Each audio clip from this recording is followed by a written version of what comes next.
पुस्तक 30, अध्याय 20, स्वर्ग और पृथ्वी से सीखना। मास्टर, मुझे वास्तव में उस अमर पर्वत पंख वाले व्यक्ति का रूप पसंद नहीं है। सु यूजी ने जी निंग की ओर देखा। निंग ने सिर हिलाया। जल्दी मत करो। उसने दूर बैठे युवा गुरु स्काईविंड की ओर नजर घुमाई और फिर उस युवक के भाग्य का अनुमान लगाना शुरू कर दिया। उस व्यक्ति का भविष्य जानना काफी मुश्किल था, क्योंकि वह एक वृद्ध देवता था जो जल्द ही विश्व स्तर पर पहुंच जाएगा। उसका भविष्य जानना बेहद मुश्किल था। हालांकि उसका अतीत जानना काफी आसान था। भविष्य अभी आना बाकी था। सब कुछ संभव था। हालांकि अतीत पहले ही समाप्त हो चुका था। विनफिएंट गवर्नर एक विश्व स्तरीय साधक था जो बहुत लंबे समय तक जीवित रहा था। वह एक बहुत ही अत्याचारी व्यक्ति था जिसकी अनगिनत सुंदर रखेलें थीं। हालांकि विश्व स्तरीय साधकों के लिए संतान उत्पन्न करना बहुत कठिन था, फिर भी कई वर्षों में उसने कुल 9 पुत्र पुत्रियों को जन्म दिया, जिनमें स्काईविंड सबसे छोटा था। स्काईविंड की मां का देहांत उसके बचपन में ही हो गया था, इसलिए वह बचपन में बहुत एकाकी व्यक्ति था। बड़े होने पर अंततः उसकी मुलाकात परी वायलेट लोट्स नामक एक तेजस्वी सुंदरी से हुई। परी वायलेट लोट्स उसके प्रति स्नेह और कोमलता से पेश आए, जिससे उसे लगा कि दुनिया वाकई एक खूबसूरत जगह है। उसे तुरंत यकीन हो गया कि वह उसकी दाव साथी, उसकी शाश्वत दाव साथी बनेगी। किसने सोचा होगा कि उसके जीवन का ये सबसे सुखद दौर एक दुस्वप्न में बदल जाएगा। उस स्त्री ने अचानक अपनी अद्भुत शक्ति का प्रदर्शन किया, जिससे उसकी साधना का आधार ही चरमरा गया। उसने उसे यातनाएं दी, उसके शरीर को पीड़ा के नरक में पहुंचा दिया, लेकिन उसके लिए जो आध्यात्मिक पीड़ा उसने झेली वह कहीं ज्यादा दुस्वप्न जैसी थी। उसका एकमात्र प्यार एक क्रूर षड्यंत्रकारी के अलावा और कुछ नहीं था। उसने उससे दोस्ती सिर्फ इसलिए की थी ताकि उसे पीड़ा देकर पवन राक्षस शासक से बदला ले सके। बाद में विनफाइंड गवर्नर ने अपने बेटे को ढूंढ निकाला, उसे बचाया, उसके शरीर को पुनर्स्थापित और मरम्मत किया, फिर अपने बेटे को साधना के मार्ग पर लौटने में मदद की। लेकिन उस दिन के बाद से युवा स्वामी स्काईविंड का दिल हमेशा के लिए एक छिपे हुए दर्द से भर गया। दरअसल उसने तय कर लिया था कि अब वह किसी और औरत के प्रति प्रेम का अनुभव नहीं करेगा, और इसलिए वह दुनिया भर में घूमने लगा, पहाड़ों और नदियों के बीच रोमांचकारी यात्राएं करता हुआ। पवन दानव शासक को अब अपने सबसे छोटे बेटे से कोई खास उम्मीद नहीं थी। वह हमेशा से एकांत प्रिय रहा था और साधना में बहुत धीमा था। परिणामस्वरूप उसने अपने बेटे को अपनी मर्जी से काम करने देने का फैसला किया। किसने सोचा होगा कि स्काईविंड दुनिया भर की सैर करते हुए अचानक तलवारबाजी में दिलचस्पी लेने लगेगा। वह तलवारबाजी में पूरी तरह से मुग्ध हो गया और स्वर्ग और पृथ्वी की प्राकृतिक दुनिया को अपना गुरु बना लिया। उसने प्राकृतिक दुनिया पर आधारित लगातार शक्तिशाली तलवारबाजी विकसित की और आसमान में उड़ान भरी। केवल 1 लाख वर्षों में वह ज्येष्ठ देव की अवस्था तक पहुंच गया और उसमें लगभग अजेय हो गया। क्या? निंग ने स्तब्ध भाव से कहा। क्या हुआ? सु यूजी और नाइनडस्ट सेक्लॉर्ड दोनों हैरान होकर निंग की ओर देखने लगे। कुछ नहीं, लेकिन निंग अभी भी अपने आश्चर्य को छिपा नहीं पा रहा था। इस युवा गुरु स्काईविंड ने कभी किसी गुरु से प्रशिक्षण नहीं लिया था। उसने स्वर्ग और पृथ्वी की क्रियाओं से सीखा था, फिर भी साधना के अपने वर्तमान स्तर तक पहुंचने में कामयाब रहा था। इससे पहले जब नाइनडस्ट सेक्लॉर्ड ने उसकी तलवारबाजी का मजाक उड़ाया था तो वह जी निंग की तुलना में बेहद घटिया था। सच में स्काईविंड एक एल्डर गॉड के लिए अविश्वसनीय स्तर पर पहुंच गया था। क्या सच में तलवारबाजी में इतना माहिर है वो? निंग ने दूर से आती आकाश वायु की ओर देखा, फिर हल्के से सिर हिलाया। और वो बुरा इंसान भी नहीं है। निंग किसी शिष्य को अपनाने या न अपनाने पर विचार करते समय उसके चरित्र को ज्यादा महत्व देता था। प्रतिभा उसके लिए गौण थी। चलो चलते हैं। अमर पर्वत पंख और परी वायलेट लोट्स उस विशाल पक्षी के ऊपर अपने मंडप में चले गए। जाते हुए परी वायलेट लोट्स ने युवा स्वामी स्काईविंड की ओर एक नजर डाली, फिर मुस्कुराई। तुम इससे कभी उबर नहीं पाओगे। युवा स्वामी स्काईविंड बस उसे चुपचाप देखता रहा। हालांकि उसके दिल में दर्द था, फिर भी उसके मन में उसके लिए कोई नफरत नहीं थी। सबसे घृणित लोगों में भी कुछ दयनीय गुण होते हैं। परी वायलेट लोट्स ने उसके साथ ऐसा व्यवहार इसलिए किया क्योंकि उसे विनफिएंट गवर्नर से बहुत द्वेष था। फुफ। उड़ने वाले जानवर ने अपने पंख फैलाए, फिर उड़ गया। ड्रैगन विंग गवर्नर ने ये देखकर सिर हिलाया और आह भरी। स्काईविंड, अमर माउंटेन प्लम ने जरूर गुप्त रूप से कोई परेशानी खड़ी की होगी। वह स्वॉर्डमास्टर ईस्टवॉइड का प्रिय शिष्य है। अगर वह परेशानी खड़ी करने पर अड़ा रहा तो तुम्हारे लिए स्वॉर्डमास्टर के संरक्षण में प्रवेश करना असंभव हो जाएगा। ये ठीक है, युवा मास्टर स्काईविंड ने कहा, लेकिन पिताजी को जब ये पता चलेगा तो वे बहुत निराश होंगे। स्काईविंड। अचानक स्काईविंड के कानों में एक आवाज गूंजी। स्काईविंड यह आवाज सुनकर दंग रह गया। ये जी निंग की थी। तुरंत मेरे पास आओ। युवा मास्टर स्काईविंड ने देर करने की हिम्मत नहीं की। वह जल्दी से निंग के निवास की ओर दौड़ा। निंग, सु यूजी और नाइनडस्ट सेक्लॉर्ड सब खाने पीने बैठ गए। ठीक इसी समय युवा गुरु स्काईविंड आ गए। उन्होंने तुरंत आदरपूर्वक प्रणाम किया।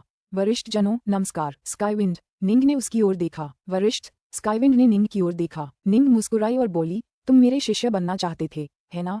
स्काईविंड एक पल के लिए स्तब्ध रह गया, फिर अति प्रसन्न होकर घुटनों के बल गिर पड़ा और प्रणाम किया। गुरुजी, आपका शिष्य आपको नमस्कार करता है। डार्क नॉर्थ, तुम। निंडस्ट सेक्लॉर्ड हैरान था और सु यूजी भी। वे जानते थे कि निंग किस स्तर की शक्ति तक पहुंच गया है। अगर वह अनंत प्रदेशों में सार्वजनिक रूप से घोषणा कर दे कि वह एक शिष्य को स्वीकार करने वाला है तो अनगिनत विश्व स्तरीय प्रतिभाएं इस अवसर के लिए आपस में भिड़ जाएंगी। वास्तव में कुछ संसार डाउनलॉर्ड्स भी थे जो उसके पास स्वयं प्रशिक्षु बनने के लिए आएंगे। निंग ने नाइनडस्ट सेक्लॉर्ड और सू यूजी की तरफ देखा, फिर हंसी। मैं उससे मुकाबला करना चाहती थी, इसलिए मैंने किया। निंग ने शिष्य चुनते समय अपने मन की सुनी। जब वह दूसरे ब्रह्मांड में था तो उसे ग्रीन बैम्बू यांग क्यूडिंग बहुत पसंद आ गया था और इसलिए उसने उसे अपना दूसरा शिष्य बना लिया था। जब निंग ने अपने तीसरे शिष्य स्काईविंड का अतीत देखा तो उसे उसके प्रति थोड़ी सहानुभूति हुई। स्काईविंड को प्रेम में चोट पहुंची थी, जबकि निंग को अपनी पत्नी यूवेई के प्रति पश्चाताप और अफसोस हुआ। स्काईविंड तलवार के दांव में अद्भुत रूप से प्रतिभाशाली था, इसलिए उसने अपना सारा ध्यान उसी पर केंद्रित कर दिया। निंग ने अचानक उस बच्चे को एक मौका देने का फैसला किया। निंग ने कहा, आज से तुम मेरे तीसरे शिष्य होगे। अब जब तुम मेरे संरक्षण में हो तो तुम्हें मेरी आज्ञाओं का पालन करना होगा। समझ गया, स्काईविंड ने तुरंत कृतज्ञतापूर्वक कहा। निंग ने सिर हिलाया, फिर अपनी उंगली बढ़ाकर हल्के से हिलाई। उंगली की नोक स्काईविंड के माथे पर पड़ी। तुरंत उसके दिमाग में ढेर सारी जानकारी उमड़ पड़ी। साधना की तकनीकें थीं, तलवार का दाव, सब कुछ उसे प्रेषित किया गया था। निंग ने उसे जो तलवार दाव दिए थे वे क्रमशः रक्त बूंद तलवार कला, छाया रहित तलवार कला, 16 तलवार कला, यिन यांग तलवार कला और स्वर्गभंजक तलवार कला थे। इन पांचों में से कोई भी उसे दाव लॉर्ड बनने की अनुमति देता। निंग ने तलवार आशय के 2 शक्तिशाली प्रकार भी छोड़े।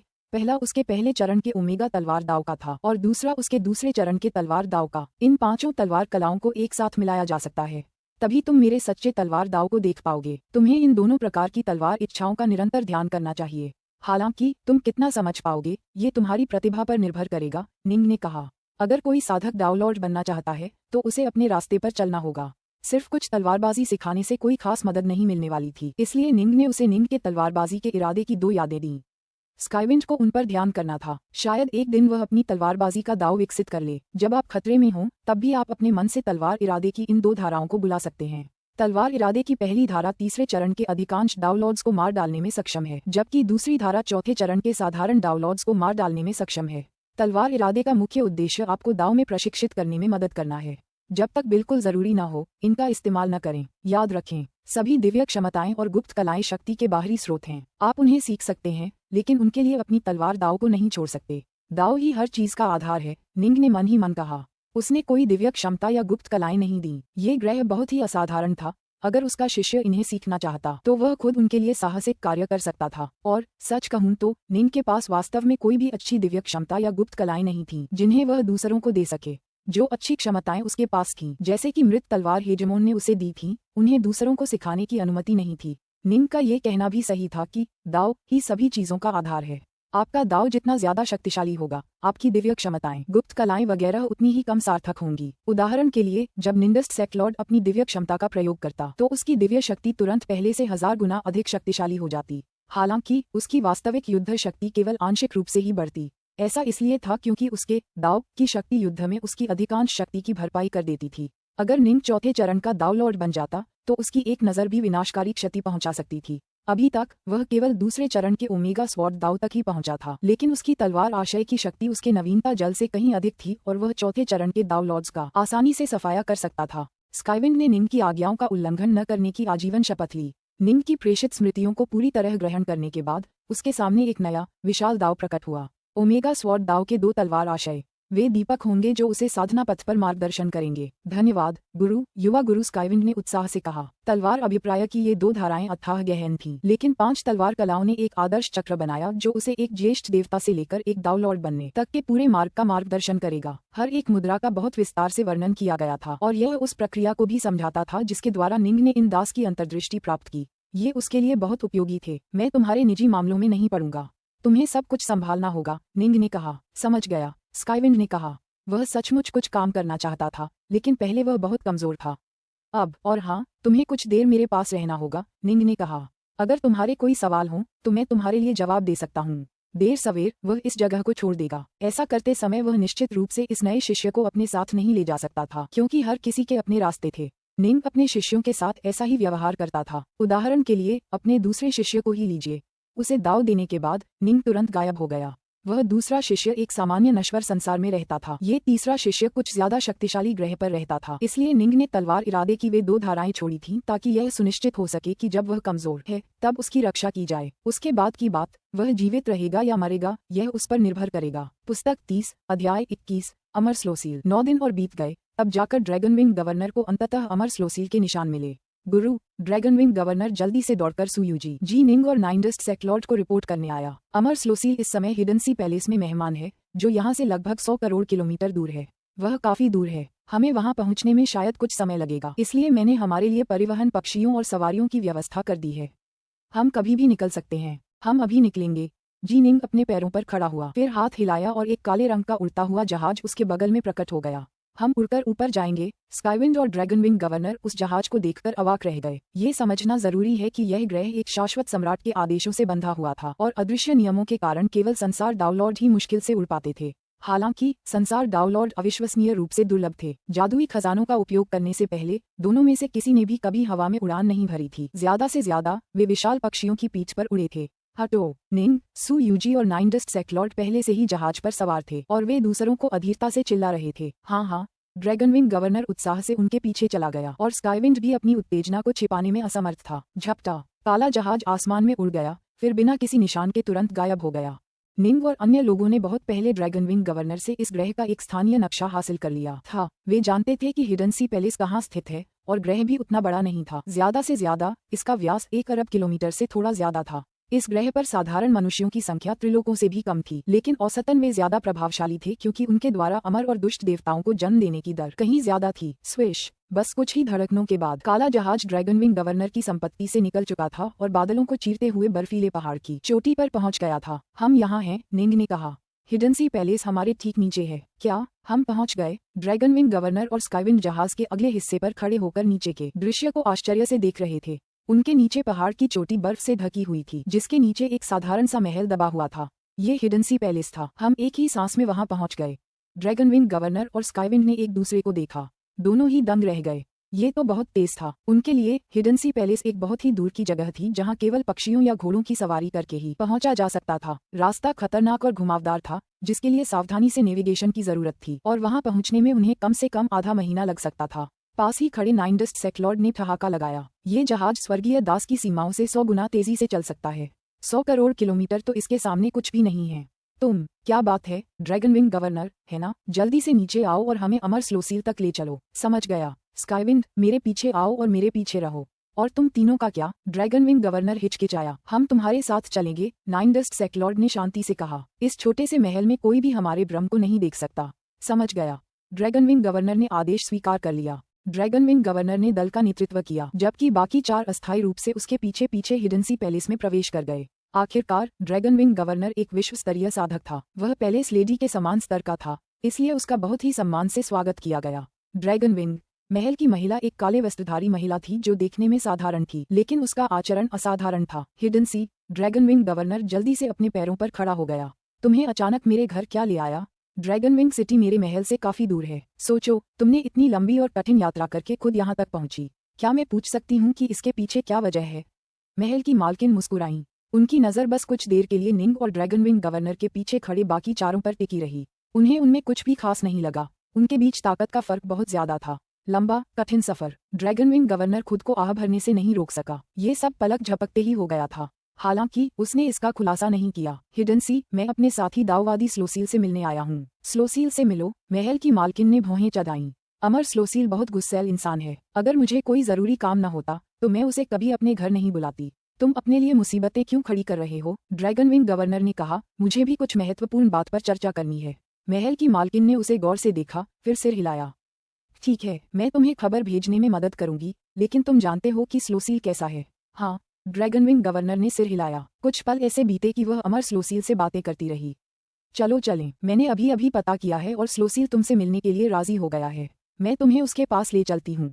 वह ड्रैगनविंग गवर्नर को महल के अंदर ले गई। थोड़ी देर बाद वे हिडन सी महल के सबसे खूबसूरत आंगन में पहुंच गए। एक सींग वाला, काले बालों वाला बुजुर्ग उसके अंदर बैठा शराब पी रहा था। जब ड्रैगनविंग गवर्नर निंग और बाकियों को अंदर लाया तो काले बालों वाले बुजुर्ग की आंखें चमक उठीं। उसने चारों की तरफ एक नजर डाली, फिर भौहें चढ़ाकर महल की मालकिन पर चिल्लाया। हिडन सी, ड्रैगनविंग को लाना एक बात है, लेकिन तुम इन जूनियर्स के समूह को क्यों लाए हो? इसके लिए मैं ही जिम्मेदार हूँ।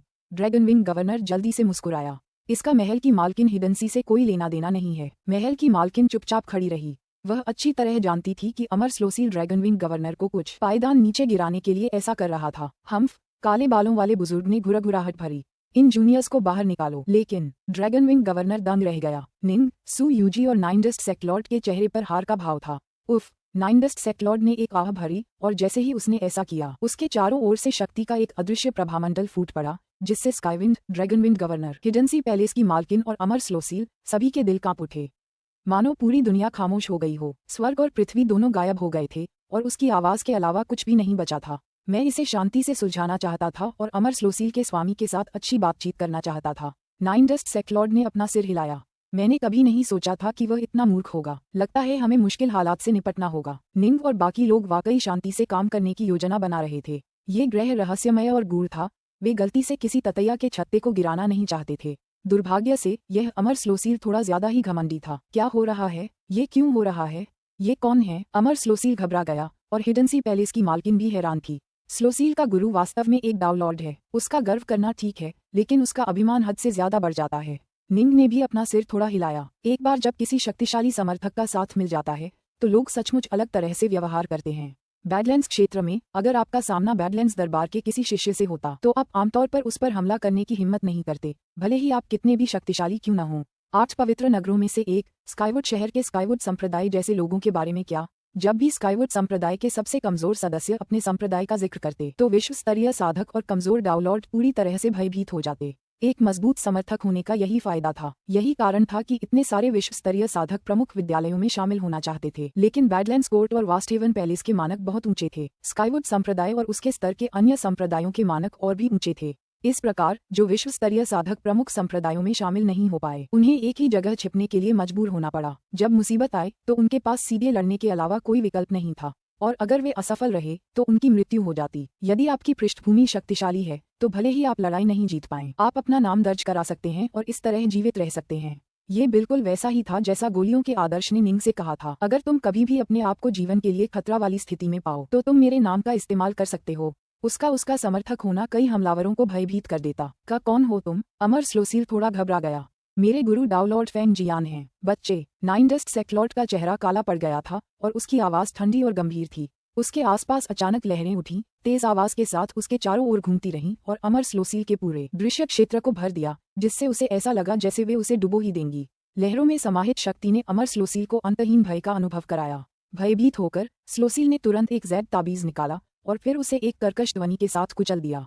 मेरा मालिक जल्द ही आने वाला है, कोई पागलपन मत करो, अमर स्लोसील ने घबराकर कहा। हा हा हा। नाइनडस्ट सेक्लॉर्ड हंसने लगा। हा हा। निंग भी हंसने लगा। नाइनडस्ट, मुझे लगा था कि उसके मालिक के आने से पहले हमें उसे थोड़ा डराना होगा। मैंने कभी सोचा भी नहीं था कि वह इतना घबरा जाएगा कि अपने मालिक को बुलाने के लिए तुरंत एक दावसील को कुचल देगा। मैं उसे थोड़ा सताने की सोच रहा था। अब लगता है वह काफी होशियार लड़का है। नाइनडस्ट सेक्लॉर्ड ने एक जोरदार ठहाका लगाया जैसे ही उसके आसपास की सारी लहरें गायब हो गईं। अमर स्लोसील और महल की मालकिन हिडनसी समेत बाकी सभी लोगों के दिल कांप उठे और उनके पैर जेली जैसे हो गए। इससे पहले निंग के समूह ने उनसे कोई दुश्मनी नहीं दिखाई थी और अपनी आभा को पूरी तरह से छिपा लिया था, जिससे अमर स्लोसील को किसी भी शक्ति का आभास न हो। अब जब उन्होंने अपनी आभा पूरी तरह से मुक्त कर दी थी तो उनके दिलों में एक सहज, हड्डियों तक गहरा भय महसूस हुआ। ये सभी भयानक आकृतियां कहाँ से आईं? अमर स्लोसील के हृदय में दुख का अनुभव हुआ। पुस्तक 30, अध्याय 22, आउटलैंडर डेमन्स। एक निर्जन पर्वत की चोटी पर एक धूसर वस्त्रधारी पुरुष पद्मासन में विराजमान था। वह 1 लाख वर्षों से भी अधिक समय से यहाँ बैठा था, हवा के गरजने और बारिश की थपकियों को अनदेखा करते हुए। आखिरकार ये दुनिया बहुत छोटी है। धूसर वस्त्रधारी व्यक्ति ने आकाश की ओर देखने के लिए अपना सिर उठाया। मुझे भी वही करना होगा जो अन्य महाशक्तियों ने किया, इस दुनिया को छोड़कर बाहरी इलाकों के अंतहीन राक्षसों से लड़ते हुए, और फिर उस विशाल दुनिया में प्रवेश करना होगा जो उससे परे है। पौराणिक भविष्यवक्ताओं ने जो कहा है उसके अनुसार हमारी दुनिया से परे की दुनिया विशाल है और अनगिनत साधकों से भरी है। ये हमारी दुनिया से खरबों गुना बड़ी है। वही जगह है जहाँ मुझे होना चाहिए। धूसर वस्त्रधारी उस व्यक्ति की आंखों में चाहत की झलक थी। इस दुनिया को छोड़कर बाहरी इलाकों में जाने में मौत का बड़ा खतरा था, लेकिन डाउलॉर्ड्स की पीढ़ियां यही करती रहीं। अंततः ये दुनिया बहुत छोटी थी, यहाँ तक कि त्रिलोक से भी छोटी। डाउलॉर्ड्स जैसे शक्तिशाली व्यक्तित्वों के लिए इतनी छोटी जगह में कुछ दर्जन अराजकता चक्र बिताने के बाद उनमें इसमें कोई दिलचस्पी नहीं बची थी। वे बाहर की व्यापक, अधिक रोमांचक दुनिया का अन्वेषण करना चाहते थे, खासकर उन पैगंबरों से जो अवतरित हुए थे, ये जानने के बाद कि वह दुनिया कितनी अद्भुत थी। लेकिन मैं अभी पूरी तरह वहां नहीं पहुंचा हूँ। पहले मुझे चौथे चरण का डाउलॉर्ड बनना होगा, फिर शायद मैं यहाँ से जा सकूं। धूसर वस्त्रधारी व्यक्ति ने धीरे से सिर हिलाया। अचानक धम्म। धूसर वस्त्रधारी व्यक्ति ने अचानक अपना सिर घुमाकर एक दिशा में देखा। उसने भौहें चढ़ाईं। मेरा शिष्य अचानक अपने संदेश ताबीज के जरिए बचाव की गुहार क्यों लगा रहा है? वह सचमुच उलझन में था। ये दुनिया काफी छोटी थी और इसके सभी डाउनलॉर्ड एक दूसरे को जानते थे। इसलिए अगर वे किसी कारणवश उसके शिष्य को सजा देना भी चाहते तो सबसे पहले उसे डाउनलॉर्ड फेंग जियान को पहले से बता देते। ये शिष्य स्लोसील बहुत ही चौकस और आज्ञाकारी था, इसलिए डाउनलॉर्ड फेंग जियान उसे बहुत पसंद करता था। इसके अलावा स्लोसील के संसार डाउनलॉर्ड बनने की कोई संभावना नहीं थी, न ही वह कभी साहसिक यात्रा पर जाता था। इसलिए यह बात समझ में नहीं आती थी। वह न तो साहसिक कार्य पर निकला था और न ही डाउनलॉर्ड्स उस पर हमला करेगा। फिर वह मदद की भीख क्यों मांग रहा था? स्वॉश। हालांकि काफी उलझन में डाउनलॉर्ड फेंग जियान तुरंत आकाश में उस दिशा की ओर उड़ गया जहां से यह याचिका आई थी। हिडन सी पैलेस के भीतर एक आंगन। जी निंग, सू यूजी और नाइनडस्ट सेक्लॉर्ड यहाँ आराम से बैठे बातें कर रहे थे और शराब पी रहे थे। स्काईविंड और ड्रैगनविंग गवर्नर उनके बगल में खड़े थे, जबकि महल की मालकिन हिडन सी जल्दी जल्दी उनकी हर जरूरत का ध्यान रख रही थी। शराब परोस रही थी और फलों की प्लेटें परोस रही थी। अमर स्लोसील दूर से देख रहा था, उसका दिल दहशत और बेचैनी से भरा हुआ था। थोड़ी देर बाद फुफ, अचानक आसमान से एक आकृति उतरी। मास्टर, अमर स्लोसील ने अपना सिर उठाया, उसके चेहरे पर प्रसन्नता के भाव थे। वह रहा। निंग, नाइनडस्ट सेक्लॉर्ड और सू यूजी तीनों ने अपना सिर घुमाकर आसमान से उतरते हुए धूसर वस्त्रधारी आदमी को देखा। उस आदमी की नजर तुरंत निंग और नाइनडस्ट सेक्लॉर्ड पर पड़ी। अरे, धूसर वस्त्रधारी आदमी का चेहरा बदल गया। वह तीसरे चरण का डाउनलॉर्ड था। उसके सामने उन तीनों डाउनलॉर्ड्स के लिए अपनी आभा छिपाना संभव नहीं था। तुम कौन हो? धूसर वस्त्रधारी आदमी दहाड़ा। उसे सू यूजी की परवाह नहीं थी, लेकिन निंग का आभामंडल तीसरे चरण के डाउनलॉर्ड जैसा था। जहां तक निंडस्ट सेक्लॉर्ड की बात है, उसका आभामंडल चौथे चरण के डाउनलॉर्ड से भी ज्यादा शक्तिशाली और भयानक था। मैं तुम तीनों से पहले कभी नहीं मिला। तुम्हें हमारी दुनिया का नहीं होना चाहिए। धूसर चोगा पहने उस आदमी के चेहरे पर एक बदसूरत भाव था और वह गुस्से से दहाड़ रहा था। क्या तुम लोग बाहरी राक्षस हो? आउटलैंडर राक्षस, ड्रैगनविंग गवर्नर और स्काईविंग सभी निंग के समूह को देखकर दंग रह गए। बाहरी राक्षस? इस दुनिया में ये चीजें दुस्वप्न के प्राणी थे। एक बार बाहरी राक्षस प्रकट हो जाएं, तो उन्हें मिटाने के लिए हर कोई भी कीमत चुकाने को तैयार रहता था। यह इस दुनिया के सभी साधकों की साझा मान्यता थी। स्काईविंड और ड्रैगनविंग गवर्नर बचपन से ही बाहरी राक्षसों की कहानियां सुनते आए थे। वे जानते थे कि बाहरी राक्षस का हर प्रकटन उनकी दुनिया पर आने वाली विपत्ति का प्रतीक है। असंभव, मेरा स्वामी कोई बाहरी राक्षस हो ही नहीं सकता। स्काईविंड इस बात पर यकीन नहीं कर पा रहा था, न ही करना चाहता था। बाहरी राक्षस? निंग के तीनों सदस्यों ने एक दूसरे को देखा। ये दुनिया वाकई कई ज्वलंत प्राणियों से भरी हुई थी, जिन्हें बाहरी राक्षस कहा जाता था। वे अविश्वसनीय रूप से शक्तिशाली प्राणी थे और उनमें से कुछ ने इस दुनिया में प्रवेश करने का साहस किया। हालांकि इस ग्रह की शक्ति से उनका दमन होता था, जिससे उनकी शक्ति में भारी गिरावट आती थी। फिर भी जो लोग यहाँ प्रवेश करने का साहस करते थे, वे हमेशा ज्वलंत प्राणियों में सबसे श्रेष्ठ होते थे और कम से कम जीनिंग के स्तर के होते थे। कुछ तो उससे भी ज्यादा शक्तिशाली थे, लेकिन निश्चित रूप से इस ग्रह में प्रवेश करने और इससे कमजोर होने पर वे निंग या नाइनडस्ट सेक्लॉर्ड से कहीं अधिक कमजोर हो जाएंगे। धूसर वस्त्रधारी व्यक्ति ने तुरंत पवित्र भूमि पर संदेश भेजा। 3 विचित्र आकृतियां प्रकट हुई हैं और उनकी आभा डाउनलॉर्ड के स्तर की है। उनमें से एक की आभा चौथे चरण के डाउनलॉर्ड से भी ज्यादा प्रबल है। मुझे संदेह है कि वह बाहरी प्रदेशों से आया कोई रूपांतरित राक्षस है। जमीन से लगभग 19 करोड़ किलोमीटर नीचे स्थित एक खूबसूरत भूमिगत महल। डाउनलॉर्ड फेंग जियान का एक अवतार यहीं स्थित था और उसने तुरंत ही इसकी सूचना दे दी।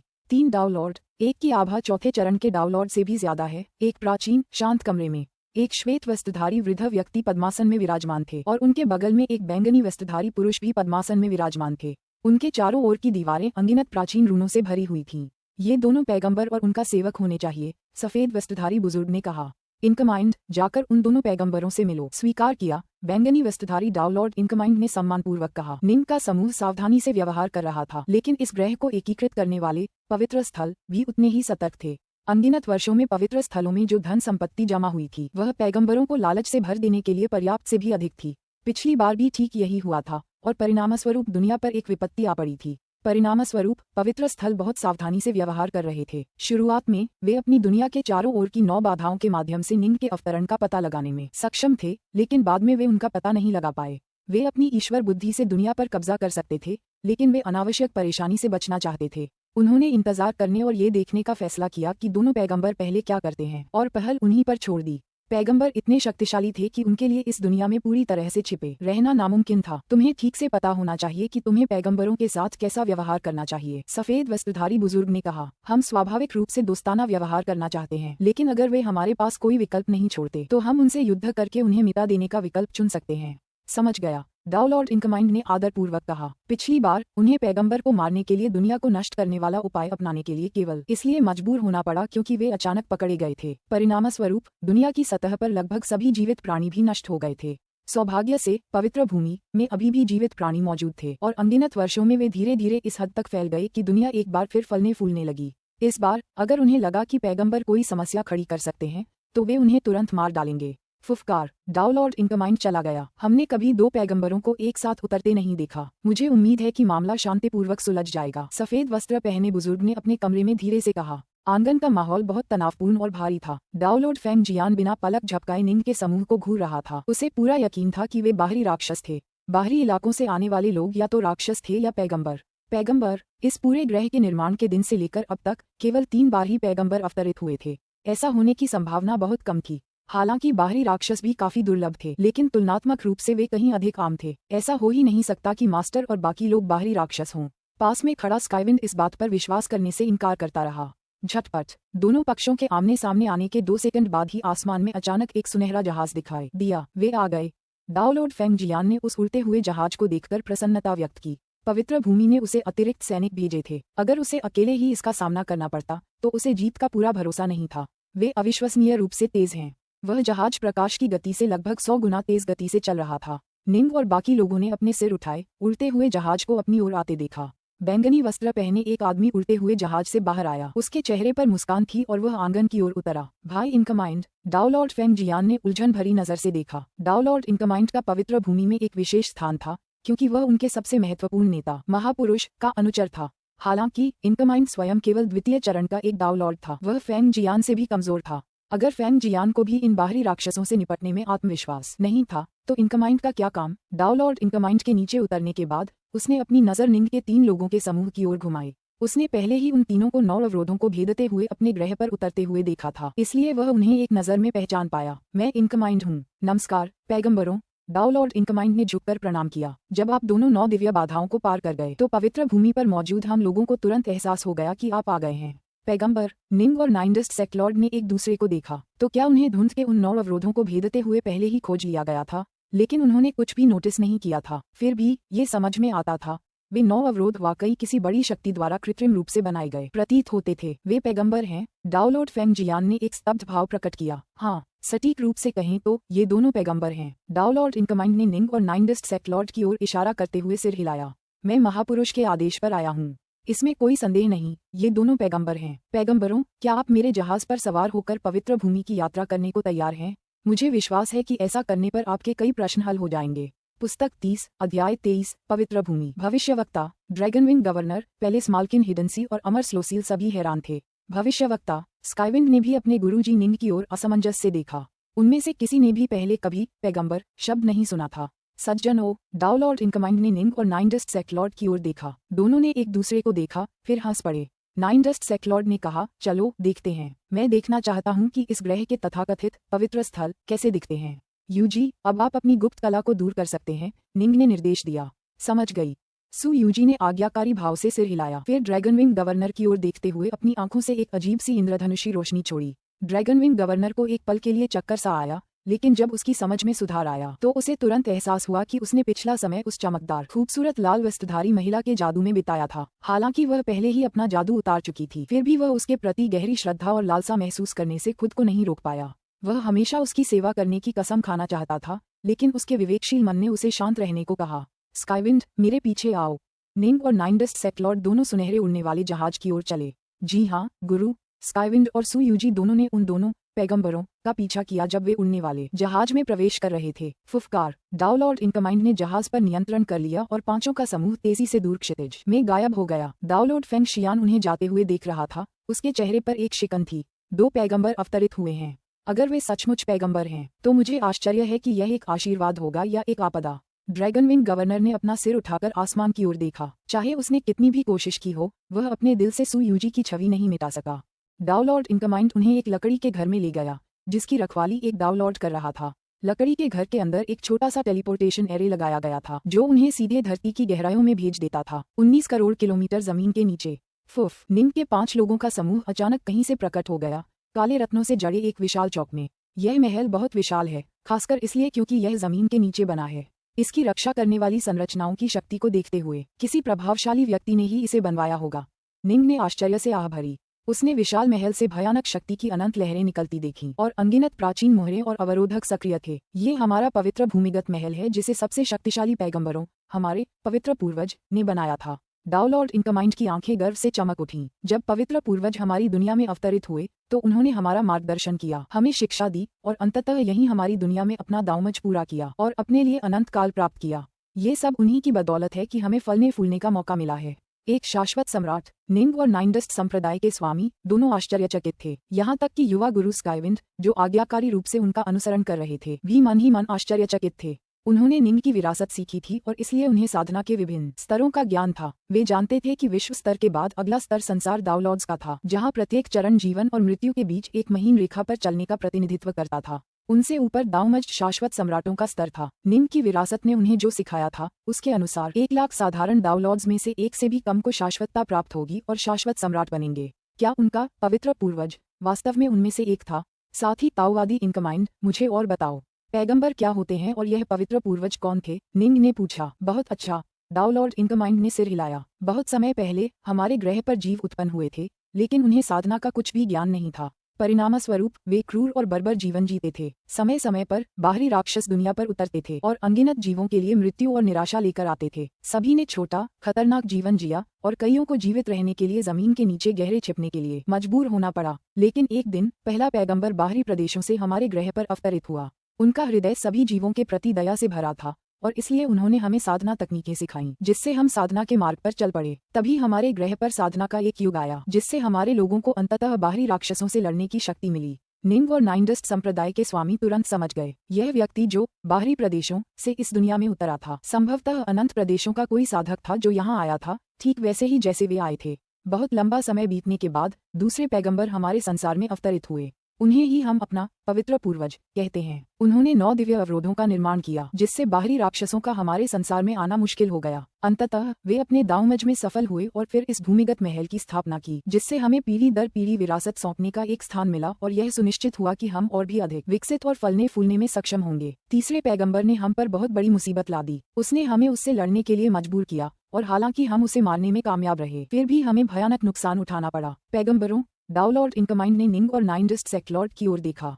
मैं तुम्हें सच के सिवा कुछ नहीं बता रहा। हम बाहरी इलाकों के पैगंबरों के प्रति कृतज्ञता से भरे हुए हैं। अगर तुम पैगंबर हमारी दुनिया में न उतरे होते तो हम अभी भी क्रूर और दयनीय जीवन जी रहे होते। निंग और नाइनडस्ट सेक्लॉर्ड ने एक दूसरे को देखा। दोनों समझ गए कि इस व्यक्ति ने उन्हें अपनी दुनिया का सच्चा इतिहास इतनी ईमानदारी से बताने की एक वजह दोस्ती का इजहार तो किया ही था, लेकिन दूसरी वजह उन्हें एक छिपी हुई चेतावनी भी थी। हम तुमसे लड़ना नहीं चाहते, लेकिन अगर तुमने हमें मजबूर किया तो हम तुम्हें मिटा देंगे। मुझे लगता है कि पहले 3 पैगंबरों के इस ग्रह पर आने के अपने अपने कारण रहे होंगे, निंडस्ट संप्रदाय के स्वामी ने धीमी आवाज में कहा। हालांकि वह और निंग दोनों ही काफी सतर्क थे, फिर भी उनमें से कोई भी डरा हुआ नहीं था। दोनों के पास बहुमूल्य खजाने थे जिनका वे उपयोग कर सकते थे और इस ग्रह के स्थानीय निवासियों के लिए उनसे निपटना आसान नहीं होगा। शायद पुश्तैनी जमीनें, डाउलॉर्ड इनकमाइंड ने अचानक कहा। निंग और नाइनडस्ट सेक्लॉर्ड दोनों के चेहरे बदल गए। तो आप सचमुच यहाँ अपने पूर्वजों की भूमि देखने आए हैं? डाउलॉर्ड इनकमाइंड ने अपना हाथ हिलाया, जिससे स्काईविंड और सुयूजी के चारों ओर धुंधली रोशनी की एक परत छा गई और वे दिखाई नहीं दिए। कुछ राज हैं जो मैं उन्हें नहीं बता सकता, डाउलॉर्ड इनकमाइंड ने कहा। कृपया नाराज न हो। हम, निंग ने स्काईविंड और सुयूजी की तरफ देखा, फिर सिर हिलाया। अमर ऊर्जा का अवरोध उन दोनों को ये देखने से रोक रहा था कि दूसरी तरफ क्या हो रहा है, लेकिन वे अपने आसपास की शक्ति को बाधित करने के बजाय आज्ञाकारी भाव से वहीं इंतजार कर रहे थे। पैगंबरों की विभिन्न पीढ़ियां अपनी पैतृक भूमि के लिए आईं। डाउलॉर्ड इनकमाइंड ने अपना हाथ हिलाया और एक बर्फ सफेद स्क्रॉल निकाला। पवित्र पूर्वज के जाने से पहले उन्होंने इसे हमारे पास छोड़ दिया था। उन्होंने हमें निर्देश दिया था कि हम इसे भविष्य के किसी भी पैगंबर को सौंप दें और उन्हें इसमें लिखी बातें पढ़ने दें और यह सब कुछ समझा देगा। निंग और नाइनडस्ट सेक्लॉर्ड तुरंत उस सफेद स्क्रॉल को देखने लगे। स्क्रॉल से एक आभा निकल रही थी जो बहुत मंद थी, लेकिन उसमें अनंत काल का सार था। समय का अब इस स्क्रॉल पर कोई प्रभाव नहीं था। इसमें कोई संदेह नहीं कि यह एक शाश्वत सम्राट की ओर से आया था। कृपया स्वयं देख लीजिए। डाउलॉर्ड इनकमाइंड ने हाथ हिलाकर सफेद स्क्रॉल उन दोनों के सामने कर दिया। वह अपने आप खुल गया। स्क्रॉल में ढेर सारे शब्द भरे हुए थे और निंग और नाइनडस्ट सेक्लॉर्ड दोनों उन्हें गौर से देख रहे थे। पवित्र पूर्वज एक प्राचीन साधक थे जिन्हें सम्राट वल्चस के नाम से जाना जाता था। उन्हें भी उस स्पेस टाइम सरणी द्वारा अंतहीन पत्थर के मार्गों में टेलीपोर्ट किया गया था। अनगिनत ज्वलंत प्राणियों द्वारा पीछा किए जाने के बाद वे तब तक भागते रहे जब तक कि वे अंततः इस ग्रह पर नहीं पहुंच गए। हालांकि ये ग्रह पूर्वजों की भूमि का वास्तविक स्थल नहीं था। हालांकि इसमें एक ऐसा खजाना था जो उन ज्वलंत प्राणियों की शक्तियों को नकार देता था, जिसे विश्व विभाजक पत्थर के नाम से जाना जाता था। विश्व विभाजक पत्थर को किसी जादुई खजाने की सतह पर ले जाया या चिपकाया जा सकता था और इसका उपयोग उन ज्वलंत प्राणियों को स्थायी रूप से मारने के लिए किया जा सकता था। इस ग्रह के ज्वलंत प्राणियों के प्रति प्रतिरोधी होने का कारण विश्व विभाजक पत्थर था, जो इस ग्रह का सबसे महत्वपूर्ण खजाना था। तो ये पैट्रियार्क वल्चस था। नाइन डस्ट सेक्लॉर्ड ने उत्साहित भाव से कहा। सम्राट वल्चस। निंग का चेहरा भी बदल गया। अनंत प्रदेशों में शक्ति के शिखर पर विराजमान 3 व्यक्ति निस्संदेह 3 हेगेमॉन थे।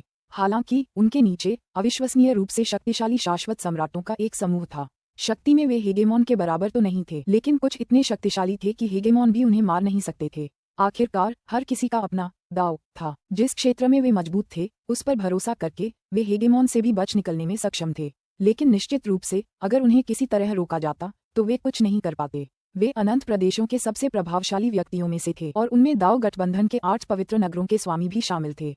एओनियन, एबरेंट, प्राचीन साधक, इन सभी के पास समान रूप से शक्तिशाली व्यक्ति थे और कुछ ऐसे भी थे जो एकांतवास में चले गए थे, जो और भी अधिक शक्तिशाली थे। सम्राट वल्तुरस 8 पवित्र नगरों के स्वामियों के समान स्तर के थे। प्राचीन साधकों के बीच उन्हें हेगेमॉन्स के बाद दूसरे स्थान पर माना जाता था। कहानियों के अनुसार वे एक दयालु और कृपालु व्यक्ति थे। कोई व्यक्ति कुछ समय के लिए दयालु और सदाचारी होने का दिखावा कर सकता है, लेकिन सम्राट वल्तुरस ब्राइट शो साम्राज्य के अस्तित्व के समय से ही जीवित थे। कोई भी इतने लंबे समय तक सदाचार का दिखावा नहीं कर सकता था। परिणामस्वरूप सम्राट वल्तुरस की बहुत अच्छी प्रतिष्ठा थी और अनगिनत साधक उन्हें पूजते थे। मैंने कभी सोचा भी नहीं था कि इस तरह की एक अजीब जगह पर भी वह स्थानीय किसानों के लिए इतना कुछ करेगा। निंग प्रशंसा में आह भरने से खुद को रोक नहीं सका। मैंने कभी सोचा भी नहीं था कि कुलपिता वल्चस इस जगह आए होंगे और उन्होंने सचमुच यहीं अपना दांवमज प्राप्त किया होगा। ये पैट्रिक स्थल कितना प्राचीन है, क्या ये पौराणिक? जब नाइन डस्ट सेक्लॉर्ड ने प्राचीन कथाओं में से एक के बारे में सोचा तो उसकी आंखें तुरंत चमक उठीं। उसने तुरंत पूछा, तो आप कह रहे हैं कि एक विश्व विभाजक पत्थर प्राप्त करके हम इस दुनिया को छोड़ पाएंगे, है ना? जल्दी बताओ, वे कहाँ हैं? पुस्तक 30, अध्याय 24, भूमिगत मकबरे। विश्व विभाजक पत्थर इस ग्रह के हृदय से उत्पन्न होते हैं। स्वाभाविक रूप से वे हमसे भी अधिक गहराई में भूमिगत हैं। डाउलॉर्ड इनकमाइंड ने जी निंग और नाइन डस्ट सेक्लॉर्ड की ओर देखा। क्या तुम दोनों अब जाना चाहते हो? क्या तुम पहले हमारे भूमिगत महल में टहलना और थोड़ा आराम करना चाहोगे? कोई जरूरत नहीं। नाइन डस्ट सेक्लॉर्ड ने प्रस्ताव को अस्वीकार कर दिया। यही वह स्थान था जहां कुलपति वल्तुरास ने अपना दांवमज पूरा किया था।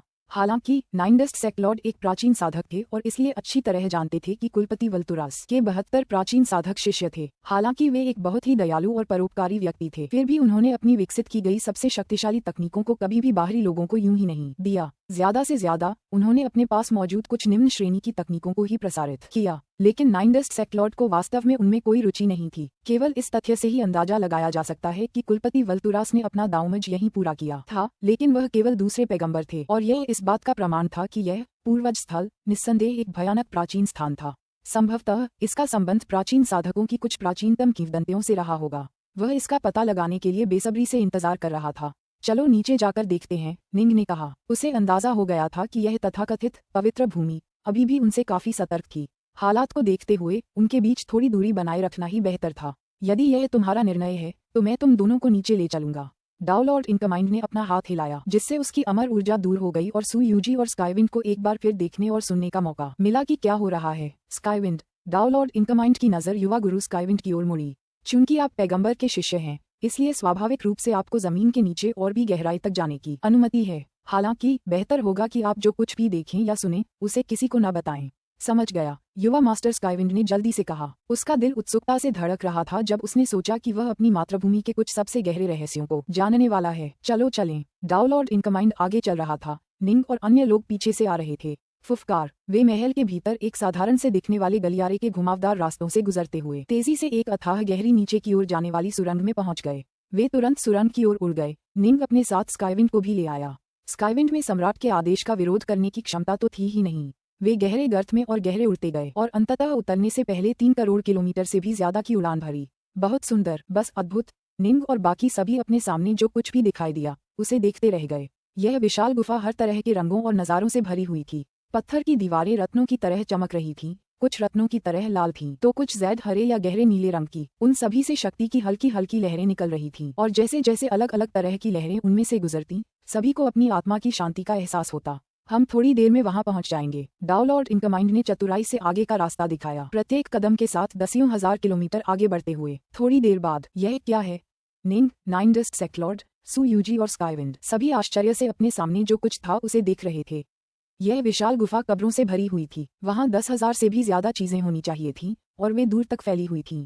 डाउलॉर्ड इनकमाइंड ने गुफा के अंत की ओर इशारा किया। एक ऐसा क्षेत्र जो इंद्रधनुषी रोशनी की धुंधली धारियों से भरा था। वहां धुंधले मानवरूपी आकृतियां दिखाई दे रही थीं।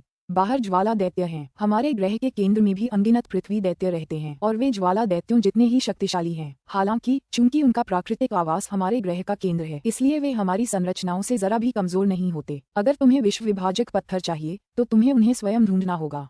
तुम्हें पृथ्वी दैत्यों का वध करके एक रास्ता बनाना होगा, विश्व विभाजक पत्थर ढूंढने होंगे, फिर सुरक्षित बच निकलना होगा।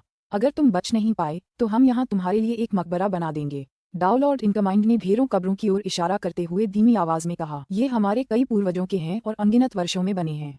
कई लोग यहाँ दुनिया को चीर देने वाले पत्थरों की तलाश में आए थे, लेकिन अंततः नष्ट हो गए। हम उनके शव भी नहीं पा सके, इसलिए हमने उनके लिए यहाँ कब्रें छोड़ दी। आपने पृथ्वी के शैतानों की बात की। निंग और नाइनडस्ट सेक्लॉर्ड दोनों ने भौहें चढ़ाईं। वे कितने कठिन हैं? निंग ने पूछा। बाहरी इलाकों के ज्वाला राक्षसों से भी ज्यादा मजबूत और मजबूत, डाउलॉर्ड इनकमाइंड ने कहा।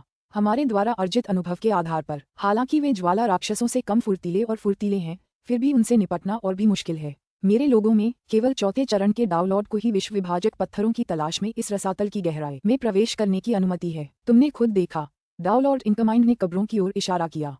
ये सारी कब्रें, ये सभी चौथी सीढ़ी के डाउलॉर्ड की मृत्यु का प्रतीक हैं। ये सभी चौथे चरण के डाउलॉर्ड थे। जुलूस में सबसे पीछे खड़ा स्काईविंड हैरान हुए बिना नहीं रह सका।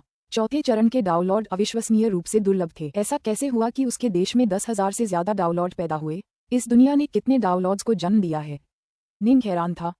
इतने सारे यहाँ कैसे मर गए? ये याद रखना चाहिए कि इतने वर्षों के बीत जाने के बावजूद ब्राइट शो साम्राज्य के 12 महलों ने कुल मिलाकर 1 लाख से भी कम डाउलॉर्ड्स का उत्पादन किया था। पास ही खड़े नाइनडस्ट सेक्लॉर्ड ने शांति से कहा, डार्कनॉर्थ, इतना हैरान होने की जरूरत नहीं है। क्या तुमने सुना नहीं कि उसने क्या कहा? कुलपति वल्तुरास ने स्वयं अपना दाऊमज यहीं पूरा किया था, लेकिन वह यहाँ आने वाले दूसरे पैगंबर मात्र थे। कुलपति वल्तुरास ने अपना दाऊमज अनगिनत युगों पहले पूरा किया था, जिसका अर्थ था कि यह ग्रह एओनियन जाति या ब्राइट शो साम्राज्य से भी कहीं अधिक समय से अस्तित्व में है। सच कहूँ तो हमारे पास इतने सारे डाउलॉर्ड नहीं हैं। हर युग में हम उनमें से सिर्फ 20 या 30 ही देखते हैं, डाउलॉर्ड इनकमाइंड ने कहा। कुल संख्या सिर्फ इसलिए ज्यादा है क्योंकि हम इतने लंबे समय से मौजूद हैं। निंग मन ही मन आश्चर्यचकित था। प्राचीन साधक सचमुच उन सब में सबसे प्राचीन सभ्यता थे। इस पैतृक स्थल का इतिहास पूरे ब्राइट शो साम्राज्य के इतिहास से भी पुराना है। आखिरकार हमारा ये ग्रह बहुत छोटा है। डाउलॉर्ड्स की विभिन्न पीढ़ियां बाहरी दुनिया में जाने का सपना देखती हैं और इसलिए वे सभी दुनिया को चीरने वाले पत्थरों की तलाश में भूमिगत हो गए हैं। जब किसी को एक पत्थर मिल जाता है तो वह इस दुनिया को छोड़कर बाहरी विशाल दुनिया में जा सकता है। डाउलॉर्ड इनकमाइंड ने धीरे से कहा, भले ही भूमिगत दुनिया खतरनाक है और कई लोग मारे गए हैं, फिर भी डाउलॉर्ड्स की आने वाली पीढ़ियां अपनी खोज जारी रखती हैं। निंग और नाइनडस्ट सेक्लॉर्ड दोनों ने हल्के से सिर हिलाया। सभी डाउलॉर्ड्स के पास अविश्वसनीय रूप से दृढ़ दाव हृदय थे। ये बात दुष्ट और राक्षसी व्यक्तियों के लिए भी सत्य थी। अगर वे इस जगह से जाना चाहें तो कोई भी खतरा उन्हें रोक नहीं सकता था। ये समझना जरूरी है कि अंतहीन प्रदेशों में वर्ग स्तर के डाउलॉर्ड अक्सर आतंक के स्टाजिया में घुस जाते थे। डाउलॉर्ड सोलिस की उस बेहद खतरनाक वेवशिफ्ट दायरे में घुस गया था, जिसे अंकगणित के डाउ के सबसे बड़े विशेषज्ञ शाश्वत सम्राट वेवशिफ्ट ने पीछे छोड़ दिया था। आप कल्पना कर सकते हैं कि यह कितना घातक था। इतना समय बीत चुका है। हालांकि तुम्हारी इस दुनिया के लिए एक शाश्वत सम्राट को जन्म देना मुश्किल हो सकता है। मुझे लगता है कि इसने कई अविश्वसनीय शक्तियों वाले डाउलॉर्ड्स को जन्म दिया होगा। मुझे लगता है कि उनमें से कुछ विश्व विभाजक पत्थर हासिल करने में सक्षम रहे होंगे। उन्होंने और पत्थर क्यों नहीं निकाले? इस तरह बाकी लोगों को मरने की जरूरत ही नहीं पड़ती। हाँ, हमने सचमुच कई अद्भुत डाउलॉर्ड्स को जन्म दिया है, डाउलॉर्ड इनकमाइंड ने ठंडे स्वर में कहा, लेकिन ये बाहरी इलाके अनंत ज्वाला राक्षसों और कई अन्य अज्ञात जीवों से भरे हुए हैं। अगर तुम्हें अपने लिए दुनिया को चीरने वाले पत्थर ढूंढने के लिए जमीन के नीचे जाने का साहस नहीं है तो तुम्हें बाहरी इलाकों में जाने का क्या अधिकार है? यह मेरी मातृभूमि की परंपरा है। अगर तुम जाना चाहते हो तो पहले अपने लिए एक विश्व विभाजक पत्थर ढूंढना होगा, तभी तुम जा सकते हो। डाउलॉर्ड इनकमाइंड ने शांति से कहा, इतने सालों में 10,000 से ज्यादा डाउलॉर्ड सफलतापूर्वक विश्व विभाजक पत्थर हासिल कर चुके हैं और बाहरी इलाकों की ओर प्रस्थान कर चुके हैं। नाइनडस्ट सेक्लॉर्ड ने अचानक पूछा, क्या कोई भी डाउलॉर्ड जो चला गया था कभी वापस आ पाया है? डाउलॉर्ड इनकमाइंड ने सिर हिलाया, कोई नहीं। निंग और नाइनडस्ट सेक्लॉर्ड दंग रह गए। उन सभी डाउलॉर्ड्स में से एक भी वापस नहीं लौटा। शायद बाहर की विशाल दुनिया में पहुंचने के बाद उन्हें हमसे संपर्क करने का कोई रास्ता नहीं मिला होगा, डाउलॉर्ड इनकमाइंड ने कहा। निंग और बाकी लोगों ने सिर हिलाया। यह वाकई बहुत संभव था। वे मर भी सकते थे, लेकिन हो सकता है कि वे बच भी गए हों, लेकिन इस स्पेस टाइम सातत्य को छोड़ दिया हो। उदाहरण के लिए, इस क्षेत्र में निंग और अन्य लोग बाहरी दुनिया से संपर्क बनाए रखने में असमर्थ थे। जो लोग इस क्षेत्र को सफलतापूर्वक छोड़कर अनंत प्रदेशों में प्रवेश कर गए वे भी संभवतः यहाँ के पवित्र स्थलों से संपर्क बनाए रखने में असमर्थ होंगे। भले ही बाहरी इलाकों में बहुत खतरा हो, हमारे डाउनलॉर्ड हमेशा से इसे आजमाना चाहते हैं। हम सभी बाहरी इलाकों के प्रति उत्सुक हैं, डाउनलॉर्ड इनकमाइंड ने कहा। भले ही वे वापस न आ पाएं, इससे कोई फर्क नहीं पड़ता। हम नाइनडस्ट सेक्लॉर्ड ने गुफा के अंत में इंद्रधनुषी रोशनी वाले क्षेत्र की ओर इशारा किया। तो अगर हमें दुनिया को चीरने वाले पत्थर चाहिए तो हमें सीधे अंदर घुस जाना चाहिए? नहीं। डाउनलॉर्ड इनकमाइंड ने अपना सिर हिलाया और इंद्रधनुषी क्षेत्र और उसके भीतर मानव रूपी आकृतियों को घूरने लगा। मुझे लगता है कि आप खुद उन धरती के शैतानों को देख सकते हैं। यहाँ से भी मैं उनमें से 3000 से ज्यादा देख सकता हूँ। हमारे डाउनलॉर्ड्स के संचित अनुभवों के आधार पर धरती के शैतान इधर उधर भटकते रहते हैं। कभी कभी किसी क्षेत्र में धरती के शैतानों की संख्या सामान्य से कम होगी। अगर आप इस स्थिति से 500 से कम देख पा रहे हैं तो इसका मतलब है कि वे अब काफी बिखरे हुए हैं। लेकिन फिर भी जब आप आगे बढ़ेंगे तो आपको 500 से ज्यादा जरूर मिलेंगे, क्योंकि मैं सिर्फ यहाँ से दिखाई देने वाले शैतानों की बात कर रहा हूँ। डाउनलॉर्ड इनकमाइंड ने कहा, यदि आप 100 से कम देख सकें तो चीजें और भी सुरक्षित होंगी। 100 और आमतौर पर इसमें कितना समय लगता है? नाइनडस्ट सेक्लॉर्ड काफी अधीर था। डाउनलॉर्ड इनकमाइंड ने कहा, सामान्यतः कहा जाए तो ये प्रत्येक अराजकता चक्र में एक बार होगा। ये बहुत लंबा है। नाइनडस्ट सेक्लॉर्ड ने अपना सिर हिलाया।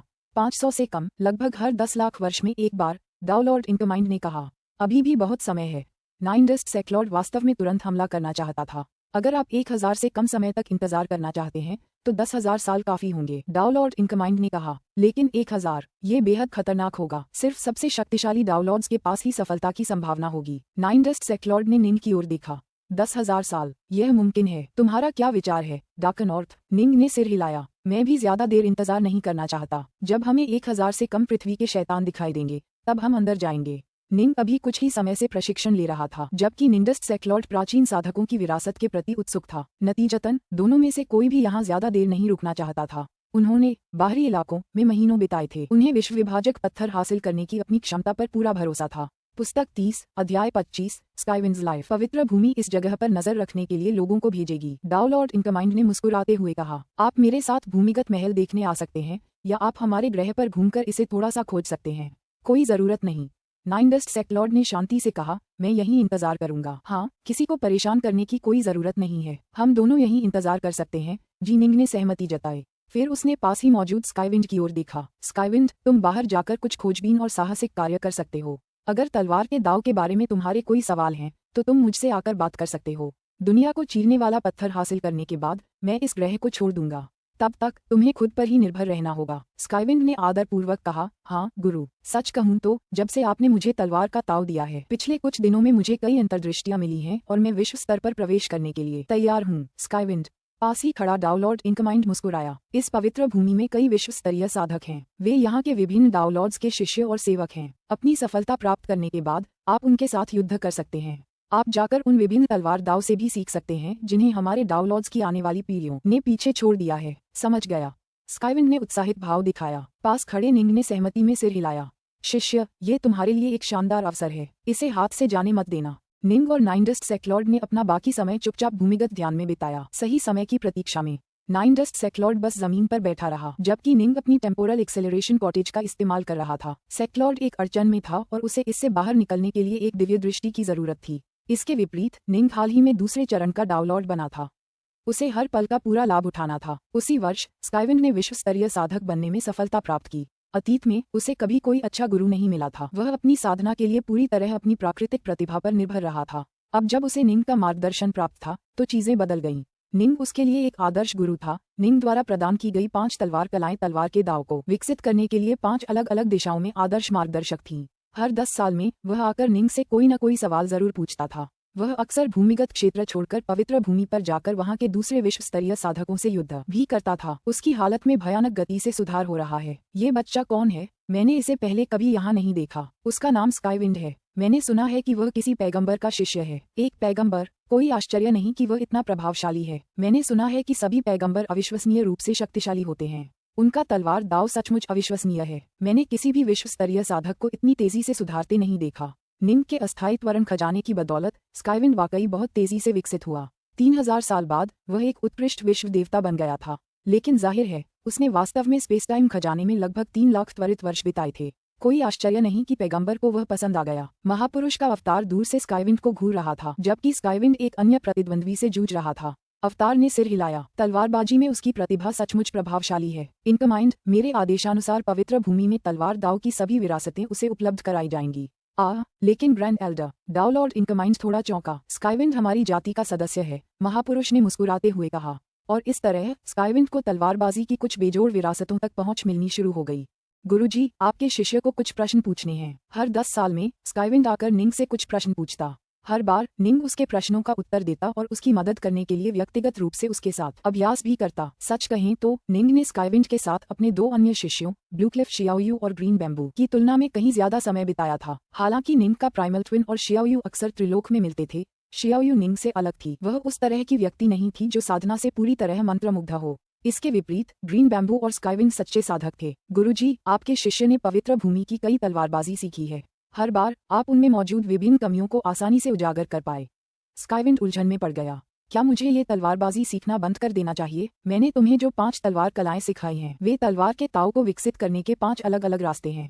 ब्रह्मांड की सभी तलवार कलाएं इन 5 रास्तों की पहुंच से बच नहीं सकती।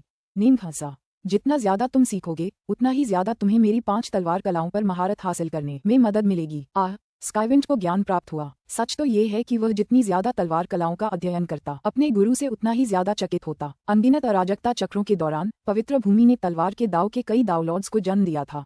हालांकि जब भी वह उनकी तलवार कलाओं की तुलना अपने गुरु की तलवार कलाओं से करता, खासकर अपने गुरु की ओमेगा तलवार दाव तलवार इरादे से, तो उसे हमेशा लगता कि वे बहुत हीन हैं। स्काईविंड को अब समझ आने लगा था कि उसका स्वामी सचमुच कितना भयानक और शक्तिशाली है। पवित्र भूमि पर तलवारबाजी का एक विशाल संग्रह इकट्ठा हो गया था, फिर भी उनमें से एक भी उसके स्वामी की तलवारबाजी का मुकाबला नहीं कर पा रही थी। तुमने मेरे संरक्षण में 5000 साल बिताए हैं और तुम्हारी तलवारबाजी सर्वोच्च विश्व देवताओं के बराबर है। आगे की शिक्षा तुम्हारे लिए सीमित उपयोग की होगी। तुम्हें बस इतना करना है कि जाकर ध्यान करो और एक ऐसा दाव खोजो जो तुम्हें सबसे ज्यादा उपयुक्त लगे, एक ऐसा दाव जिसका उपयोग तुम संसार दाव लॉर्ड बनने के लिए कर सको। निंग ने कहा। तुम अब जा सकते हो। जाओ, अन्वेषण करो, साहसिक कार्य करो। यहाँ पवित्र भूमि में तुम्हें कभी भी खुद को पूरी तरह से संयमित करने का मौका नहीं मिलेगा। समझ गया, स्काईविंड ने सम्मानपूर्वक कहा। वह भूमिगत दुनिया छोड़कर बाहरी खूबसूरत दुनिया में लौट आया। उसने अपनी दुश्मनी और मनमुटाव दूर किए और फिर दुनिया भर में रोमांच की सैर पर निकल पड़ा। स्काईविंड धीरे धीरे विकसित और परिपक्व होने लगा। 2000 साल के साहसिक कार्यों के बाद उसके पास एक अलौकिक विश्वदेवता की शक्ति आ गई थी। हालांकि उसके पास कोई विशेष शक्तिशाली खजाना नहीं था। अब तक वह जब चाहे संसार दाव लॉर्ड बनने के लिए तैयार था। हालांकि वह सफल नहीं हो पाया क्योंकि उसे लगता रहा कि उसने जो दास विकसित किए थे वे वही नहीं थे जिनकी वह वास्तव में तलाश कर रहा था। उसके गुरु की 5 तलवार कलाएं उसकी सभी कलाओं से बढ़कर थीं। जहां तक ओमेगा स्वॉर्ड दाव की तलवारबाजी की बात है तो वह अकल्पनीय रूप से श्रेष्ठ थी। इसलिए स्काईविंड खोजता रहा एक ऐसे दाव की तलाश में जिससे वह संतुष्ट हो सके। पवित्र भूमि भी उस पर चुपचाप नजर रखती थी। जब उन्हें पता चला कि उसके पास पहले से ही जब चाहे संसार दाव लॉर्ड बनने की शक्ति है तो वे प्रकट हुए और जरूरत पड़ने पर उसकी मदद करने लगे। पवित्र भूमि में स्काईविंड का रुतबा तेजी से बढ़ गया और उसे संसार दाव लॉर्ड्स जैसा ही माना जाने लगा। ये स्काईविंड है, यह विश्व देवता स्काईविंड है। वह पहले ही वापस आ चुका है। जब स्काईविंड पवित्र भूमि पर लौटा तो उसने यहाँ के कई बड़े देवताओं, अमर पूर्वजों और विश्व स्तरीय साधकों का ध्यान आकर्षित किया। ये खबर कि वह जब चाहे संसार दाव लॉर्ड बन सकता है बहुत पहले ही सभी को बता दी गई थी, ये सुनिश्चित करने के लिए कि पवित्र भूमि में उसके विशेष दर्जे को लेकर कोई शिकायत न करे। इस ग्रह पर पवित्र भूमि का बाकी दुनिया पर अत्यधिक प्रभाव था। इस बात का कोई डर नहीं था कि कोई ईर्ष्यावश उसे नुकसान पहुंचाने की कोशिश करेगा। गुरु, विश्वदेवता स्काईविंड एक विश्वदेवता से ज्यादा कुछ नहीं है। सब इतने उत्साहित क्यों हैं? बैंगनी वस्त्रधारी एक महिला ने धीरे से अपने गुरु से पूछा। यह महिला वायलेट लोट्स थी। परी वायलेट लोट्स एक अत्यंत सक्षम महिला थी और अपने लक्ष्यों को प्राप्त करने के लिए वह कुछ भी करने में सक्षम थी। जब उसे पवित्र भूमि के अस्तित्व के बारे में पता चला तो उसने संसार दाव लॉर्ड के स्कूल की सदस्य बनने का एक तरीका निकाला। बाद में वह साधकों को पवित्र भूमि में भेजने के लिए केवल 10 स्थानों में से एक प्राप्त करने में सफल रही और उनमें से एक बन गई। उसने कभी नहीं सोचा था कि स्काईविंड पहले ही एक विश्व देवता बन चुका है। शिष्य, तुम्हें अभी यह नहीं पता, लेकिन स्काईविंड कोई साधारण विश्व देवता नहीं है। पवित्र भूमि में कई विश्व देवता हैं, लेकिन स्काईविंड एक पैगंबर का शिष्य है।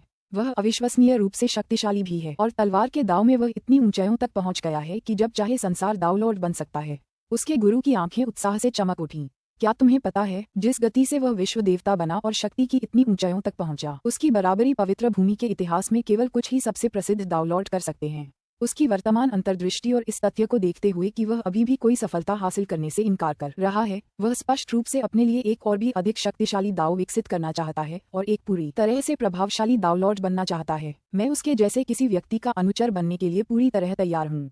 परी वायलेट लोट्स अवाक रह गई। दूर आकाश वायु को घूरते हुए उसके चेहरे पर एक उलझन भरी नजर उभर आई। सच तो ये है कि स्काईविंड ने भी उसे देखा था, लेकिन उसने उसे केवल एक नजर देखा था और फिर चला गया था। स्काईविंड, परी वायलेट लोट्स चुपचाप उसे जाते हुए देख रही थी। हालांकि उसने उसे बार बार परेशान किया था और उसे यातनाएं भी दी थीं, फिर भी उसके मन में उसके प्रति कुछ अजीब मिश्रित भावनाएं भी थीं। अगर ऐसा न होता तो वह उसे बहुत पहले ही मार देती, जब वह बहुत कमजोर था। उसने उसे यातनाएं दी लेकिन मार नहीं डाला। इसकी वजह उसके दिल में चल रही विरोधाभासी भावनाएं थीं। उसने बस मेरी तरफ देखा, फिर नजरअंदाज कर दिया। मुझे परवाह नहीं होती अगर वो मुझसे बदला लेने और मुझे मार डालने आता, लेकिन उसने मेरी तरफ एक नजर भी नहीं डाली। परी वायलेट लोट्स चुपचाप देखती रही। उसके नाखून उसकी हथेलियों में गहरे धंस गए। निंग बहुत खुश था कि उसका शिष्य स्काईविंड अपने लिए एक उपयुक्त दाव की तलाश कर रहा था। हालांकि वह वास्तव में उसकी मदद नहीं कर सकता था। ये सब स्काईविंड पर ही निर्भर था।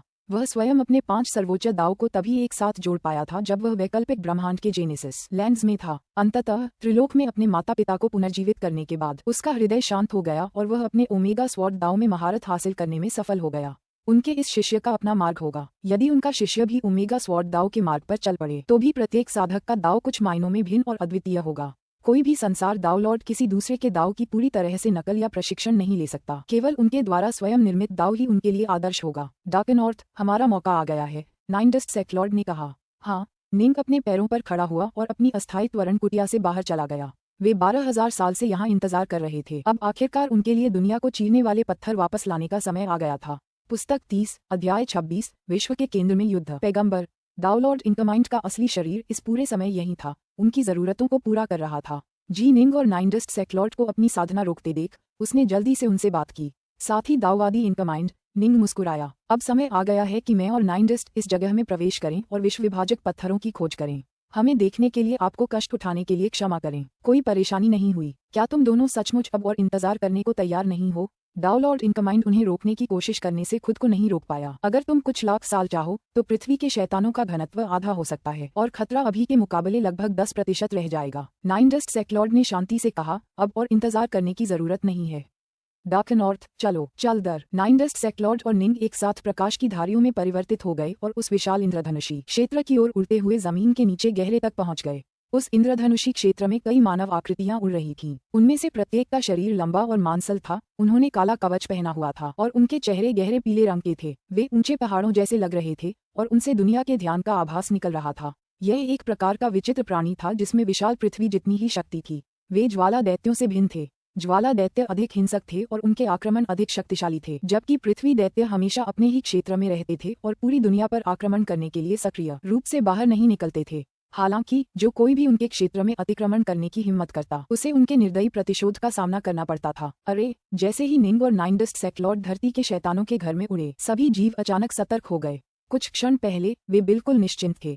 अब वे सभी उन दोनों घुसपैठियों को घूरने लगे। मार डालो, घुसपैठियों का सफाया करो। वस्तुतः उस क्षेत्र के सभी पृथ्वी के शैतान एक साथ चलने लगे तथा प्रकाश की धारियों में परिवर्तित हो गए जो उन दोनों की ओर बढ़ने लगीं। हम समय बर्बाद नहीं कर सकते। चलो, जितनी जल्दी हो सके उन्हें दूर कर दें, नाइनडस्ट सेक्लॉर्ड ने सुझाव दिया। सहमत। जैसे ही दोनों अंदर गए, उन्होंने उस सघन और भारी पृथ्वी ऊर्जा को महसूस किया जो इस पूरे क्षेत्र में व्याप्त थी और उन पर भारी दबाव डाल रही थी। हालांकि दोनों ही इस दबाव का आसानी से विरोध कर पाए। उन्होंने ये भी देखा कि इस क्षेत्र से दूसरी जगहों तक जाने वाले कई अलग अलग पत्थर के रास्ते थे। दुनिया का केंद्र लगभग सुरंगों के एक मकड़ी के जाले जैसा लग रहा था जिसमें अनगिनत छोटे रास्ते थे जिनसे जाया जा सकता था। रास्ते इतने छोटे थे कि निंग अपने काले जहाज पर भरोसा करके भाग नहीं सकता था। इस जगह पर गति मायने नहीं रखती थी, फुर्ती मायने रखती थी। अनगिनत छोटी सुरंगें उन्हें बार बार दिशा बदलने पर मजबूर कर रही थीं। धमाका। निंग ने जरा भी संकोच नहीं किया, तुरंत अपनी नवनवीनता कलाओं का प्रयोग किया और उन्हें अतिक्रमणकारी पृथ्वी के शैतानों की ओर बढ़ने दिया। हम प्राचीन साधकों के पास भी कुछ अद्भुत शक्तियों वाली गुप्त कलाएं होती हैं, लेकिन वे जितनी अधिक शक्तिशाली होती हैं, उन्हें साधना उतना ही कठिन होता है। निंडस्ट संप्रदाय के स्वामी ने जब निंग को नवनवीनता कलाओं का प्रयोग करते देखा तो वह ईर्ष्या से खुद को नहीं रोक पाए। दाव गठबंधन और प्राचीन साधकों दोनों के पास अविश्वसनीय शक्ति वाली कई गुप्त कलाएं थीं। जहां तक निंग द्वारा मृत तलवार अधिपति से प्राप्त की गई भयानक गुप्त कलाओं का प्रश्न है, वे इन नवनवीनता कलाओं से कहीं अधिक शक्तिशाली थीं। हालांकि एक गुप्त कला जितनी अधिक शक्तिशाली होती थी, उसकी आवश्यकताएं उतनी ही अधिक होती थीं। इन सभी गुप्त कलाओं के लिए अविश्वसनीय रूप से दुर्लभ और मूल्यवान जादुई खजानों की आवश्यकता होती थी, जिन्हें लगभग कभी भी बाहरी लोगों को नहीं बेचा जाता था। निंग द्वारा प्राप्त रक्तफल इसका एक अच्छा उदाहरण था। स्काईवुड सिटी पवित्र रक्तफल कभी नहीं बेच सकती थी। डाउ लॉर्ड कोंगसन को मारने के बाद निंग पहले से कहीं अधिक धनी हो गया था, लेकिन अफसोस वह उस धन का उपयोग उन दुर्लभ खजानों को खरीदने के लिए नहीं कर पाया जिनकी उसे हेगेमॉन की गुप्त कला में प्रशिक्षण लेने के लिए आवश्यकता थी। हेगेमॉन की गुप्त कला में बुनियादी कौशल हासिल करने के लिए 3 बेहद कीमती खजानों की जरूरत थी। इसमें महारत हासिल करने के लिए 12 खजानों की जरूरत थी। अब तक निंग को एक भी नहीं मिला था। यही बात नाइनडस्ट सेक्लॉर्ड के लिए भी सच थी। हालांकि वह निंग से कहीं ज्यादा समय से जिंदा था और ज्यादा गुप्त कलाएं जानता था, फिर भी वह जबरदस्त शक्ति वाली एक भी गुप्त कला में महारत हासिल नहीं कर पाया था।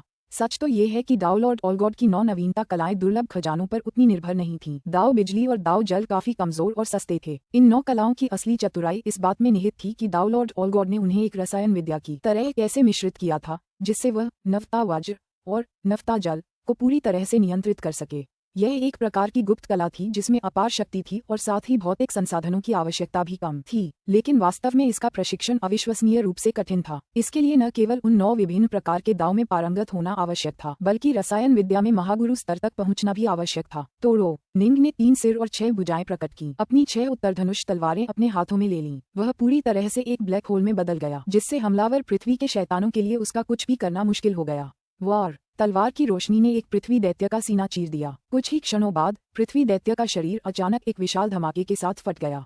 उसके शरीर के टूटे हुए टुकड़े 9 नव विद्याओं की शक्ति से तुरंत धूल में मिल गए। डार्कनॉर्थ, तुम्हारी तलवारबाजी वाकई निखर गई है। दूर बैठे नाइनडस्ट सेक्लॉर्ड में अब भी निंग के साथ मजाक करने की सूझबूझ थी। ऐसा मुख्यतः इसलिए था क्योंकि जब वे बाहरी इलाकों में अनगिनत ज्वाला राक्षसों से लड़ रहे थे, तब वे कहीं ज्यादा खतरनाक परिस्थितियों से गुजरे थे। बस थोड़ा सा, निंग ने कहा।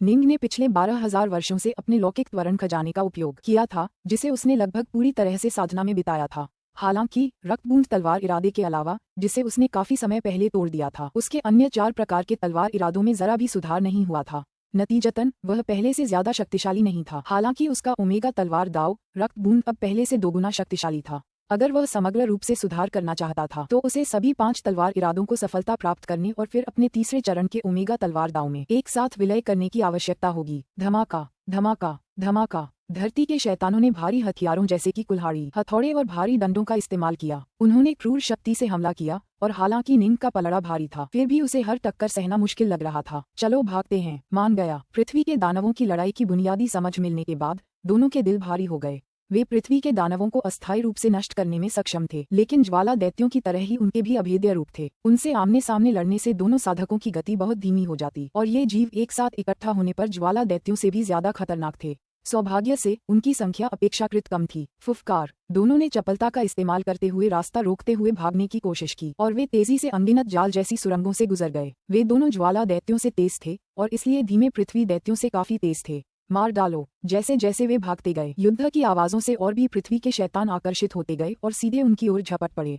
हर बार दोनों साधकों के पास युद्ध को जल्द से जल्द समाप्त करने के अलावा कोई विकल्प नहीं होता था, क्योंकि वे पृथ्वी के केंद्र में और भी गहराई तक पहुंचते जा रहे थे। दोनों बहुत अनुभवी और बहुत शक्तिशाली थे और मिलकर काम कर रहे थे। वे लगभग 1 घंटे तक सुरंगों की भूमिगत जाली में आसानी से भटक सकते थे। वहाँ निंग और नाइनडस्ट सेक्लॉर्ड ने तुरंत उस चिकने काले पत्थर को देखा जो दूर हवा में मंडरा रहा था। ये बेहद चिकना और चमकदार लग रहा था और अनंत शक्ति से भरा हुआ लग रहा था, मानो इसमें एक पूरी विशाल दुनिया समाई हो। हालांकि उन्होंने इस पत्थर को पहली बार देखा था, लेकिन डाउ लॉर्ड इनकमाइंड द्वारा दिए गए विवरण के आधार पर उन्होंने तुरंत पहचान लिया कि यह एक विश्व विभाजक पत्थर है। एक विश्व विभाजक पत्थर। निंडस्ट सेक्लॉर्ड उसके करीब था, इसलिए उसने तुरंत उसे लेने के लिए अपना हाथ हिलाया। फिर वह निंग की तरफ मुस्कुराया। मैं अभी इसे ही रखूंगा। चलो तब तक खोज करते रहें जब तक हमें दूसरा न मिल जाए। ठीक है। निंग को कोई आपत्ति नहीं थी। दोनों ने बहुत पहले ही एक दूसरे के साथ जीवन भर की कस्में खा ली थीं और इसलिए अब तक दोनों एक दूसरे पर काफी भरोसा कर चुके थे। दुनिया को चीरने वाले ये पत्थर इसी ग्रह के केंद्र से निकले थे। हालांकि कुछ इस जगह जैसे बाहरी इलाकों में मंडराते हुए पाए जा सकते थे, लेकिन ज्यादातर दुनिया के केंद्र के कहीं ज्यादा गहरे और पास स्थित थे। इसलिए वे जितने नीचे जाते, उनके मिलने की संभावना उतनी ही ज्यादा होती, लेकिन यह उतना ही ज्यादा खतरनाक भी होता। जाहिर है वापसी का रास्ता भी लंबा होता। समय बीतता गया। निंग और नाइनडस्ट सेक्लॉर्ड लड़ते रहे और ग्रह के केंद्र के और करीब पहुंचते गए। ये तो निंग और नाइनडस्ट सेक्लॉर्ड दोनों के चेहरे पीले पड़ गए। दूर उन्होंने प्रकाश की कुछ किरणें खुशी से उड़ती देखीं। कुल 4 किरणें थीं और उनमें से प्रत्येक में अजीबोगरीब जीवन शक्ति और जीवन ऊर्जा थी। चारों अलग अलग रंगों की थीं और उनकी आभा भी बिल्कुल अलग थी। फिर भी वे एक साथ उड़ीं और एक दूसरे का पीछा किया। ड्रैगनफिश की के 5 प्रकारों में से 4। निंग ने तुरंत उन 4 प्रकाश रेखाओं को पहचान लिया। वे अविश्वसनीय रूप से प्रसिद्ध खजाने थे जो बिल्कुल अमूल्य थे। दाव बिजली या दाव जल से कहीं ज्यादा मूल्यवान। वे अविश्वसनीय रूप से दुर्लभ थे और किसी भी बाजार में आसानी से नहीं खरीदे जा सकते थे। अगर कोई बड़ी शक्ति उन्हें पाकर भी भाग्यशाली होती तो वह आमतौर पर उन्हें बेचने के बजाय समान मूल्य के अन्य खजानों के बदले ही बेचती। ड्रैगनफिश की एक धारा लगभग 80 मिलियन क्यूब कैओस नेक्टर के बराबर होती। ये चीजें पवित्र रक्तफल से भी ज्यादा मूल्यवान थीं। कोई कल्पना कर सकता था कि वे कितनी दुर्लभ थीं। डार्कनॉर्थ, मुझे उन 4 में से सिर्फ एक चाहिए। नाइनडस्ट सेक्लॉर्ड इतना उत्साहित था कि उसका पूरा शरीर कांप रहा था। अगर उसे ड्रैगनफिश की मिल जाए तो इस पैतृक स्थल से और कुछ न मिलने पर भी वह पूरी तरह संतुष्ट हो जाएगा। ये चीज मेरे लिए बेहद जरूरी है। भाई डार्कनॉर्थ, कृपया मेरी मदद करें। मैं वादा करता हूँ कि बाकी 3 भी तुम्हारी होंगी। पुस्तक 30, अध्याय 27, मूल। तुम्हें कौन सा चाहिए? जी निंग ने पूछा। जल गुण ड्रैगनफिश की। नाइनडस्ट सेक्लॉर्ड ने निंग की ओर देखा। हालांकि दोनों साथ काम कर रहे थे, लेकिन वे बराबर के हिस्सेदार थे। नाइनडस्ट सेक्लॉर्ड को एकतरफा तौर पर यह चुनने का अधिकार नहीं था कि उसे कौन सा खजाना चाहिए। अगर निंग भी जल गुण ड्रैगनफिश की को दिल से चाहता तो वह अंततः उसी को मिलता जो सबसे तेज चलता।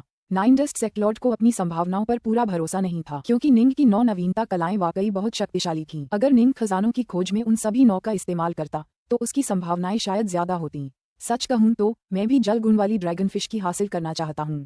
निंग मुस्कुराया जब उसने नाइनडस्ट सेक्लॉर्ड के चेहरे पर चिंता भरी नजर देखी। लेकिन अगर मैं इसे हासिल भी कर लेता तो भी अभी मेरे लिए ज्यादा काम का नहीं होता। ठीक है, जल गुण वाली तो तुम्हारी है, लेकिन बाकी 3 मेरी हैं। मुझे लगता है कि तकनीकी रूप से मैं इसमें थोड़ा आगे हूँ। शुक्रिया। नाइनडस्ट सेक्लॉर्ड ने राहत की सांस ली। कभी कभी खजाने की प्राप्ति के लिए मात्रा सबसे महत्वपूर्ण नहीं होती, न ही साथ ही बाजार मूल्य। जब आपको कोई अनमोल खजाना मिल जाए जिसकी आपको सख्त जरूरत हो तो आप आसानी से सामान्य कीमत से 5 से 10 गुना ज्यादा देने को तैयार हो जाएंगे। असली सवाल ये था कि आपको उसकी कितनी सख्त जरूरत थी। चलो चलें, ड्रैगनफिश की को भागने मत दो। निंग और नाइनडस्ट सेक्लॉर्ड ने तुरंत अपनी चाल चलनी शुरू कर दी। ड्रैगनफिश की के 5 प्रकार 5 तत्वों से जुड़े थे और उन 5 प्रकारों में से 4 उनसे पहले थे: धातु, लकड़ी, पानी और आग। निंग की सबसे बड़ी ताकत उसकी तलवार दाव में थी, जिसके बाद पानी और वज्र दूसरे स्थान पर थे। इस प्रकार निंग वास्तव में जल गुण वाली ड्रैगनफिश की के बारे में अधिक परवाह करता था। हालांकि अगर उसने इसे हासिल भी कर लिया तो वह इसे अभी के लिए संग्रहित करेगा, क्योंकि उसे वर्तमान में किसी भी गुप्त कला में प्रशिक्षण के लिए इसकी वास्तव में आवश्यकता नहीं थी। शायद भविष्य में उसे कोई गुप्त कला प्राप्त हो जिसके लिए ऐसे खजाने की आवश्यकता हो, लेकिन निंग का ध्यान मृत तलवार हिगेमॉन की गुप्त कला पर था। ये वास्तव में एक शक्तिशाली गुप्त कला थी। ये बहुत असंभव था कि वह इससे अधिक शक्तिशाली कुछ भी प्राप्त कर सके। जल्द ही उन दोनों ने 10 से अधिक पृथ्वी शैतानों से लड़ाई की और 4 प्रकार के ड्रैगनफिश की हासिल कर लिए। हा। नाइनडस्ट सेक्लॉर्ड जोर से हंसा। आखिरकार मैं अपनी गुप्त कला में एक और सफलता हासिल कर पाऊंगा। जल गुण ड्रैगनफिश की। मैंने एक बार इसके लिए 300 मिलियन क्यूब कैओस नेक्टर का इनाम रखा था, लेकिन कोई इसे लेने को तैयार नहीं था। एबरेंस के डॉलॉर्ड कर्वक्लॉ ने तो इसे मुझे 1 बिलियन में दे दिया था। मैं इतना गुस्से में था कि बस उसे मार डालना चाहता था। ऐसे खजानों की केवल आशा की जा सकती है, उन पर भरोसा नहीं किया जा सकता। निंग मुस्कुराया। शुक्रिया डार्कनॉर्थ। हा, पता है मुझे तुम पसंद आने लगे हो। नाइनडस्ट सेक्लॉर्ड खिलखिलाकर हंसा। इस पैतृक स्थान से जाने के बाद अगर तुम्हें मुझसे कुछ भी करवाना हो तो मैं कर दूंगा, बशर्ते वह कोई आत्मघाती काम न हो। निंग को तुरंत ही नाइनडस्ट संप्रदाय के स्वामी के प्रति और भी ज्यादा मित्रतापूर्ण व्यवहार महसूस हुआ। नाइनडस्ट एक ऐसा व्यक्ति था जो अपने लक्ष्य की प्राप्ति के लिए कुछ भी कर सकता था, लेकिन वह वास्तव में एक दुष्ट व्यक्ति नहीं था। नाइनडस्ट संप्रदाय की दुष्ट प्रतिष्ठा मुख्यतः पिछले संप्रदाय के बुरे कर्मों के कारण थी। वर्तमान नाइनडस्ट संप्रदाय का स्वामी एक प्राचीन साधक था और इसलिए काफी घमंडी और अलग थलग था, और वह अपनी साधना के लिए कुछ भी करने को तैयार था, लेकिन वह अपने द्वारा किए गए किसी भी छोटे से छोटे उपकार या ऋण को भी याद रखता था। अगर तुम्हें मुझसे कुछ करवाना है तो मैं करूंगा, बशर्ते वह आत्मघाती न हो। यह एक बड़ा वादा था। आत्मघाती शब्द का मतलब था कि निंग उसे एक हेजेमोन को मारने में मदद करने के लिए कहे, ये आत्महत्या होगी। लेकिन अगर निंग उससे कहे, आओ हम टेरास्टाजिया में जाएं, तो नाइनडस्ट सेक्लॉर्ड निडर होकर निंग के साथ वहां जाएगा, चाहे इसमें कितने भी खतरे क्यों न हो। इस छोटे से मामले के परिणामस्वरूप निंग और नाइनडस्ट सेक्लॉर्ड दोनों एक दूसरे के प्रति काफी अच्छे संबंध बनाने लगे। ऐसा अक्सर तब होता था जब डाउलॉर्ड्स एक साथ साहसिक कार्य करते थे। आजीवन मित्र शब्द अक्सर जीवन मरण की परिस्थितियों में साझा प्रतिकूलताओं के माध्यम से बनी दोस्ती का परिणाम होता था। हम दूसरा विश्व विभाजक पत्थर क्यों नहीं ढूंढ पाए हैं? हमने यहाँ एक पूरा घंटा बिता दिया है। निंग और नाइनडस्ट सेक्लॉर्ड ग्रह में और भी गहरे जाते रहे और अनगिनत रास्ते लगातार नीचे की ओर मुड़ते रहे। हालांकि उन्होंने कई मोड़ लिए थे, फिर भी दोनों को ठीक ठीक पता था कि वे कहाँ हैं। उन्हें पता था कि वे ग्रह के केंद्र के करीब पहुंच रहे हैं। हैरानी की बात यह है कि रास्ते में उन्हें ज्यादा धरती के शैतानों का सामना नहीं करना पड़ा। दरअसल वे केंद्र के जितना करीब पहुंचते गए, शैतानों की संख्या उतनी ही कम होती गई। एक विश्व विभाजक पत्थर, उन्होंने दूर से एक विश्वविभाजक पत्थर को हवा में उड़ते देखा। निंग के चेहरे पर तुरंत खुशी की एक झलक दिखाई दी। अब वे ग्रह के बहुत अंदर थे, लेकिन आसपास कोई भी पृथ्वी का शैतान नहीं था। झटपट निंग तुरंत उड़कर आया और हाथ बढ़ाकर दुनिया को चीरने वाले पत्थर को अपने हाथों से पकड़ लिया। कुछ ही पल बाद वह आश्चर्य से सामने देखने लगा। निंडस्ट सेक्लॉर्ड उसके ठीक पीछे था और वह भी अविश्वास से उसे देख रहा था। उनके ठीक सामने एक विशाल गहरे काले रंग का गोला था जिससे शक्ति की सूक्ष्म तरंगें निकल रही थीं। हालांकि निंग को बमुश्किल ही एहसास हो रहा था कि ये तरंगें इतनी शक्तिशाली थीं कि उनके दिल कांप रहे थे। इन तरंगों को सुनना उनके लिए ऐसा था जैसे चींटियों का एक जोड़ा किसी विशाल अजगर के दिल की धड़कन सुन रहा हो। उन्हें जो भय महसूस हो रहा था वह सहज और हृदयस्पर्शी था। ये ग्रह का मूल होना चाहिए, नाइनडस्ट सेक्लॉर्ड ने धीरे से कहा। यह इस पूरी दुनिया का मूल है। इसने सभी पृथ्वी के शैतानों को जन्म दिया है और विश्व विभाजक पत्थरों को भी, और ड्रैगन फिश की। निंग ने दूर की ओर इशारा किया। निंडस्ट सेक्लॉर्ड ने निंग की निगाहों का अनुसरण किया और देखा कि दुनिया के केंद्र की सबसे बाहरी सतह पर 4 प्रकार के शिशु ड्रैगन फिश की का पालन पोषण हो रहा था। चलो चलें, निंग ने धीरे से कहा। सहमत, यह वह जगह नहीं है जहां हम अपनी मनमानी कर सकें। नाइनडस्ट सेक्लॉर्ड का कोर छीनने का जरा भी इरादा नहीं था। साहसिक यात्रा करते समय अगर आप लंबी उम्र जीना चाहते हैं तो आपको अपनी सीमाएं जाननी होंगी। ये ग्रह बाहरी इलाकों के अनगिनत ज्वाला राक्षसों को दबाने में सक्षम था, ये सुनिश्चित करते हुए कि वे अंदर आने की हिम्मत न करें। इसके केंद्र से एक लहर ही उनके दिलों में भय पैदा करने के लिए पर्याप्त थी। इस ग्रह के केंद्र की शक्ति एक साधारण शाश्वत सम्राट से कहीं अधिक थी। दोनों को लग रहा था कि अगर उन्होंने इसके केंद्र को छू भी लिया तो वे शायद तुरंत धूल में मिल जाएंगे। फुफ। वे जल्दी से वहां से चले गए। वापसी के रास्ते में उनका सामना कई धरती के शैतानों से हुआ, लेकिन वे उन्हें जल्दी से भगाने में कामयाब रहे। हालांकि लड़ाइयां भयंकर लग रही थीं, लेकिन सच तो ये था कि दोनों अभी भी उस विशाल काले काले विश्व केंद्र के विचारों से विचलित थे। वह कितना भयानक केंद्र था। निंग ने अनुमान लगाया कि केवल एक हेगेमॉन जैसी शक्ति वाले व्यक्ति के पास ही इसे प्राप्त करने का मौका होगा। कोई आश्चर्य नहीं कि इस ग्रह पर जन्मे सभी जीवों में साधना की अद्भुत प्रतिभा है और वे इतनी आसानी से प्रशिक्षण ले पाते हैं। ये संसार त्रिलोक से भी छोटा है, लेकिन अकेले इस युग में ही इसने 20 या 30 डाउनलॉड्स और विश्व स्तरीय साधकों की एक बड़ी संख्या को जन्म दिया है। कोई आश्चर्य नहीं। निंग ने मन ही मन आह भरी। महापुरुष का अवतार 16 डाउनलॉड्स के एक समूह का नेतृत्व कर रहा था जो कब्रों के पास प्रतीक्षा कर रहे थे। वे दूर उस इंद्रधनुषी क्षेत्र को देख रहे थे जो दुनिया के केंद्र की ओर जाता था। बड़े साहब, दोनों पैगंबर वहां बहुत देर से हैं। क्या यह मुमकिन है कि वे? एक डाउनलॉर्ड बोला। काफी समय हो गया है। हमारे डाउनलॉर्ड्स ने शायद ही कभी वहां इतना समय बिताया हो। सामान्यतः कहा जाए तो यदि कोई व्यक्ति काफी कम समय में विश्व विभाजक पत्थर प्राप्त करने में सक्षम नहीं होता तो वह तुरंत पीछे हट जाता और भविष्य में किसी अन्य अवसर की प्रतीक्षा करता। पैगंबर इतनी आसानी से नहीं मरेंगे, बड़े बुजुर्ग ने कहा। थोड़ी देर और इंतजार करो, वे जल्द ही लौट आएंगे। थोड़ी ही देर बाद वे वहां हैं, डाउनलॉर्ड इनकमाइंड ने जल्दी से कहा। स्वॉश स्वॉश, दूर से 2 प्रकाश किरणें तेजी से उनकी ओर उड़ीं, जिनका पीछा बड़ी संख्या में पृथ्वी के शैतान कर रहे थे। निंग की 9 नवीनता कलाएं उसके चारों ओर 9 ड्रैगन की तरह घूम रही थीं। निंडस्ट सेक्लॉर्ड की मदद से वे पृथ्वी के शैतानों का पीछा जल्दी से छुड़ाने में कामयाब रहे। पृथ्वी के सबसे दुर्लभ और शक्तिशाली शैतान भी उन दोनों के बराबर ही थे, और फिर भी वे उतने तेज नहीं थे। फुसफुस। वे इंद्रधनुषी क्षेत्र से बाहर उड़े, फिर गुफा के द्वार पर उतरे। वे शांति से देखते रहे कि उस क्षेत्र में मौजूद कई धरती के शैतान उन दोनों को धमकी भरी गुर्राहटें दे रहे थे। धीरे धीरे धरती के शैतानों ने अपना ध्यान दूसरी ओर मोड़ लिया। जब तक कोई अपने घर से पीछे हट जाता, वे जीव उनका पीछा नहीं करते। बधाई हो पैगंबरों, महापुरुष मुस्कुराए। मुझे कुछ समय के लिए प्रशिक्षण की जरूरत है। निंडस्ट सेक्लॉर्ड ने औपचारिकता निभाने में कोई कसर नहीं छोड़ी। उसने हाथ हिलाया, जिससे एक लकड़ी का घर उसके सामने आ गया। फिर वह उस लकड़ी के घर में दाखिल हुआ, जो वास्तव में एक अनंत श्रेणी का संपदा खजाना था, जिसकी सुरक्षा अविश्वसनीय रूप से मजबूत थी और जिसे भेदना मुश्किल था। उसने मन ही मन निंग को संदेश भेजा, डार्कनॉर्थ, मुझे कुछ समय के लिए अपनी गुप्त कलाओं का प्रशिक्षण लेना है। 2 घंटे पर्याप्त होंगे। निंग ने सिर हिलाया, फिर सफेद वस्त्रधारी बड़े बुजुर्ग की ओर देखा। वह मुस्कुराया। पिछले दिनों आपको परेशान करने के लिए माफी चाहता हूँ। निंडस्ट और मैंने दोनों ने दुनिया तोड़ने वाले पत्थर हासिल कर लिए हैं। आज ही हम इस दुनिया से चले जाएंगे। प्रधान, वृद्ध और अन्य सभी ने मन ही मन राहत की सांस ली। बेहतर यही था कि वे दोनों चले जाएं। अब तक वे साधक नहीं रहे थे जिन्हें तकनीकें सिखाने के लिए पैगंबरों की जरूरत होती। अनगिनत साल पहले साधना पथ पर चलने के बाद उन्होंने कौशलों का एक विशाल संग्रह इकट्ठा कर लिया था। हालांकि वे ब्राइट शो साम्राज्य के 12 महलों में से किसी एक से थोड़े कमजोर थे, फिर भी वे उतने कमजोर नहीं थे। निंग ने कहा, हमारे जाने के बाद मुझे अपने शिष्य स्काईविंड की देखभाल के लिए आपको परेशान करना पड़ेगा। चिंता मत करो, स्काईविंड हमारी पवित्र भूमि का सदस्य और हमारी जाति का सदस्य है। हम उसे बड़ा करने और मजबूत बनाने में कोई कसर नहीं छोड़ेंगे, महापुरुष ने कहा। निंग ने सिर हिलाया। स्काईविंड एक वीरान पहाड़ पर बैठा था, जहाँ कोई जीवन नहीं था। उसके सामने बस अंतहीन रेत थी, जिसमें आदिवासी जीवन रूप समाये हुए थे। वह बस चुपचाप देख रहा था। उसकी निगाहें अनगिनत किलोमीटर तक घूम रही थीं, जहां वह विभिन्न लोगों को उत्सव मनाते और विलाप करते हुए देख रहा था। मैं अभी भी यह सब नहीं छोड़ सकता। स्काईविंड ने अपना सिर हिलाया। स्काईविंड, ईश्वरीय संवेदना का एक आवेग स्काईविंड की ओर बढ़ा। उसके कानों में गूंज उठा, तुम्हारे स्वामी पैगंबर डार्कनॉर्थ आज हमारी दुनिया छोड़कर जा रहे हैं। वे बाहरी इलाकों की ओर निकलेंगे। गुरु जा रहे हैं। युवा गुरु स्काईविंड तुरंत उठ खड़ा हुआ। वह अच्छी तरह जानता था कि आज उसके पास जो कुछ भी है वह निंग के मार्गदर्शन की बदौलत है। इस ग्रह के कई साधकों ने कभी तलवार के ताव का प्रशिक्षण लिया था, लेकिन उनमें से कोई भी उसके गुरु के स्तर तक नहीं पहुंच पाया था। उसके गुरु द्वारा दी गई जानकारी तलवार के ताव के मूल में पहुंच गई और ऐसा लग रहा था मानो ऐसी कोई तलवार कला ही नहीं थी जो उसके गुरु को उलझन में डाल दे। ये भी उसके गुरु के मार्गदर्शन का ही परिणाम था कि वह इतनी जल्दी सुधार कर पाया था। गुरु स्काईविंड एक तलवार छाया में बदल गया। पवित्र भूमि में अर्जित खजानों और दिव्य क्षमताओं के कारण वह पहले से ही प्रथम चरण के डाउनलॉर्ड के समान था, और अब उसने तुरंत अपनी तलवार कला का प्रदर्शन सबके सामने किया और तेजी से घर की ओर चल पड़ा। पुस्तक 30, अध्याय 28, बिखरा हुआ ग्रह। एक विशाल घास का मैदान।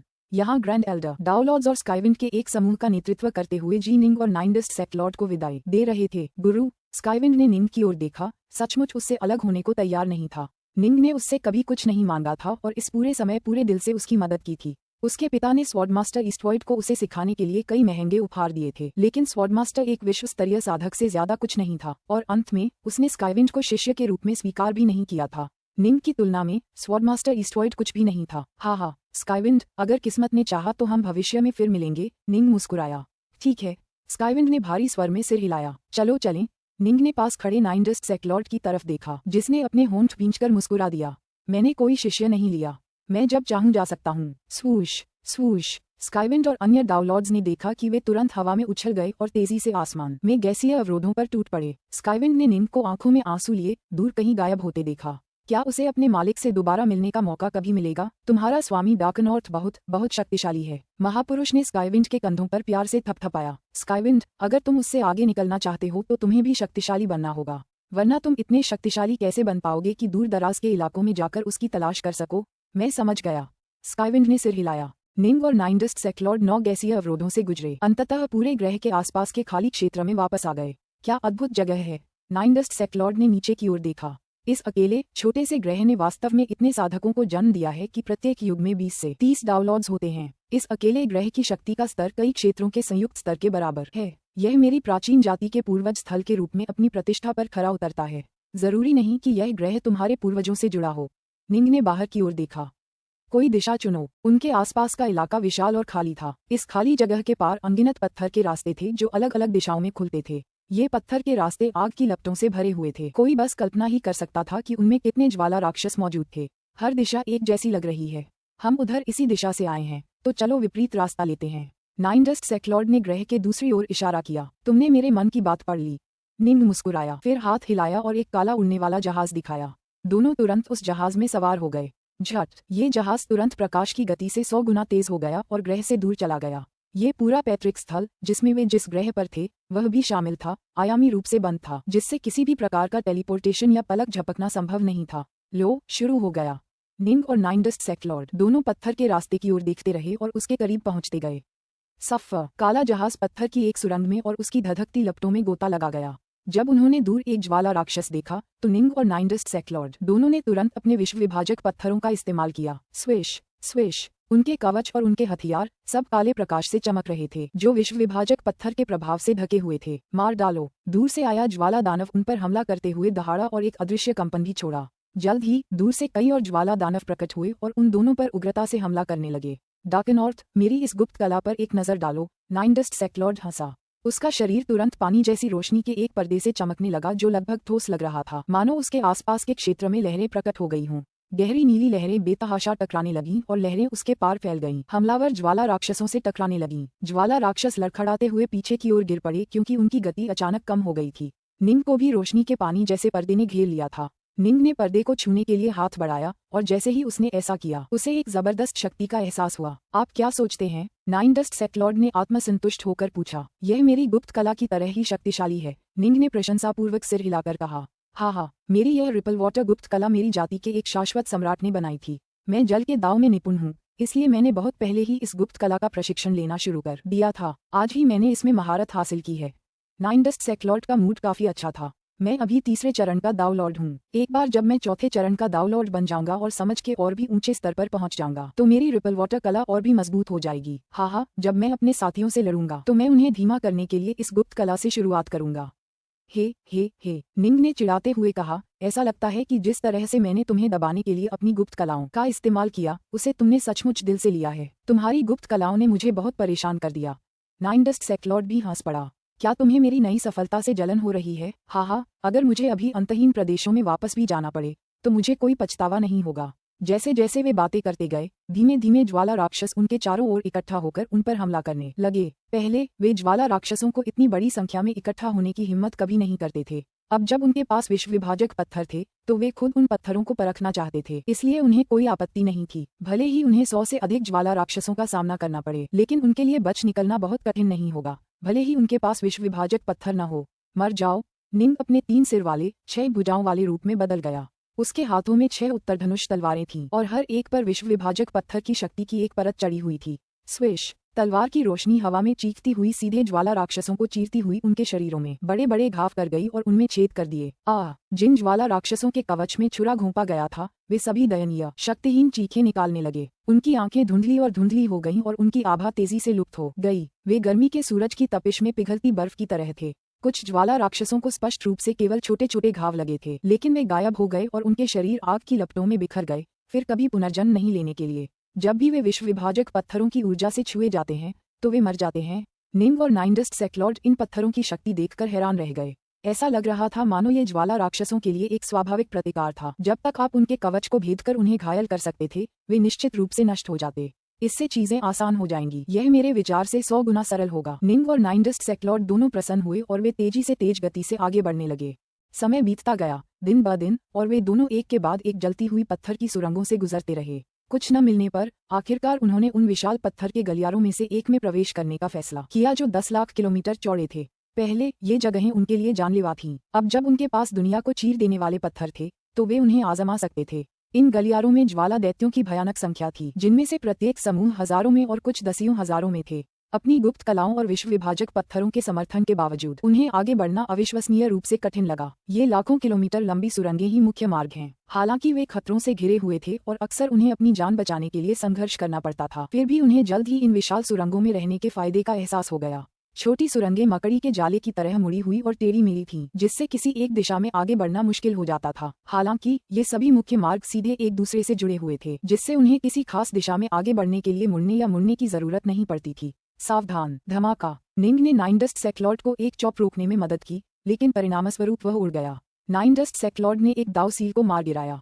धमाका! अचानक एक प्रचंड हवा चली जिसने अनगिनत ज्वाला राक्षसों को पीछे धकेल दिया, जो अपने शरीर को नियंत्रित करने में पूरी तरह असमर्थ थे। चलो चलें। निंग और नाइन डस्ट सेक्लॉर्ड जल्दी से अपने काले जहाज पर सवार होकर कुछ हद तक लथपथ भाग गए। हालांकि दुनिया को चीरने वाले पत्थर ज्वाला राक्षसों के लिए अभिशाप थे, फिर भी उन्हें 1 लाख से ज्यादा जीवों ने घेर लिया था और उन पर हमला कर दिया था, जिससे उन दोनों को पूरी ताकत से अपने कुछ खास खजानों का इस्तेमाल करने के लिए मजबूर होना पड़ा।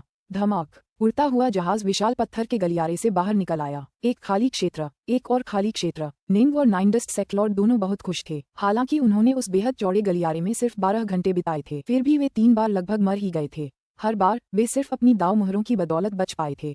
निंग ने दाव लॉर्ड कोंगसन द्वारा छोड़ी गई एक दाव मुहर का इस्तेमाल किया था, जबकि नाइन डस्ट ने उतनी ही शक्तिशाली 2 मुहरों का इस्तेमाल किया था। ऐसा मुख्यतः इसलिए था क्योंकि नाइन डस्ट की सुरक्षात्मक क्षमताएं निंग के हेगेमॉन कवच जितनी जबरदस्त नहीं थीं। हम अंततः एक बार फिर खाली क्षेत्र में पहुंच गए हैं। दोनों काले जहाज के अगले हिस्से पर खड़े होकर दूर तक देखने लगे, क्योंकि उनके पीछे दौड़ते हुए ज्वाला राक्षस धीमे पड़ने लगे थे, मानो वे आगे किसी चीज से डर रहे हों। आगे इंद्रधनुषी प्रकाश की एक धारा थी जो 100 अरब किलोमीटर से भी ज्यादा बड़े एक खाली क्षेत्र से होकर गुजर रही थी। इस क्षेत्र के बिल्कुल बीच में एक ग्रह का आकार था। पहले जैसा ही निंग और नाइन डस्ट सेक्लॉर्ड ने एक दूसरे को देखा। जब वे स्काईविंड की मातृभूमि में थे तो उन्होंने कुछ ऐसा ही देखा था, एक विशाल खाली शून्य में छिपा हुआ एक ग्रह। झटपट उन्होंने यान को और करीब उड़ा दिया। प्रकाश की धारा ने शून्य का अधिकांश भाग भर दिया और इस तरह ग्रह को ढक लिया, जिससे उनके लिए उसे करीब से देखना मुश्किल हो गया। जब वे कुछ 100 करोड़ किलोमीटर दूर थे तब तक वे सब कुछ साफ साफ देख पा रहे थे।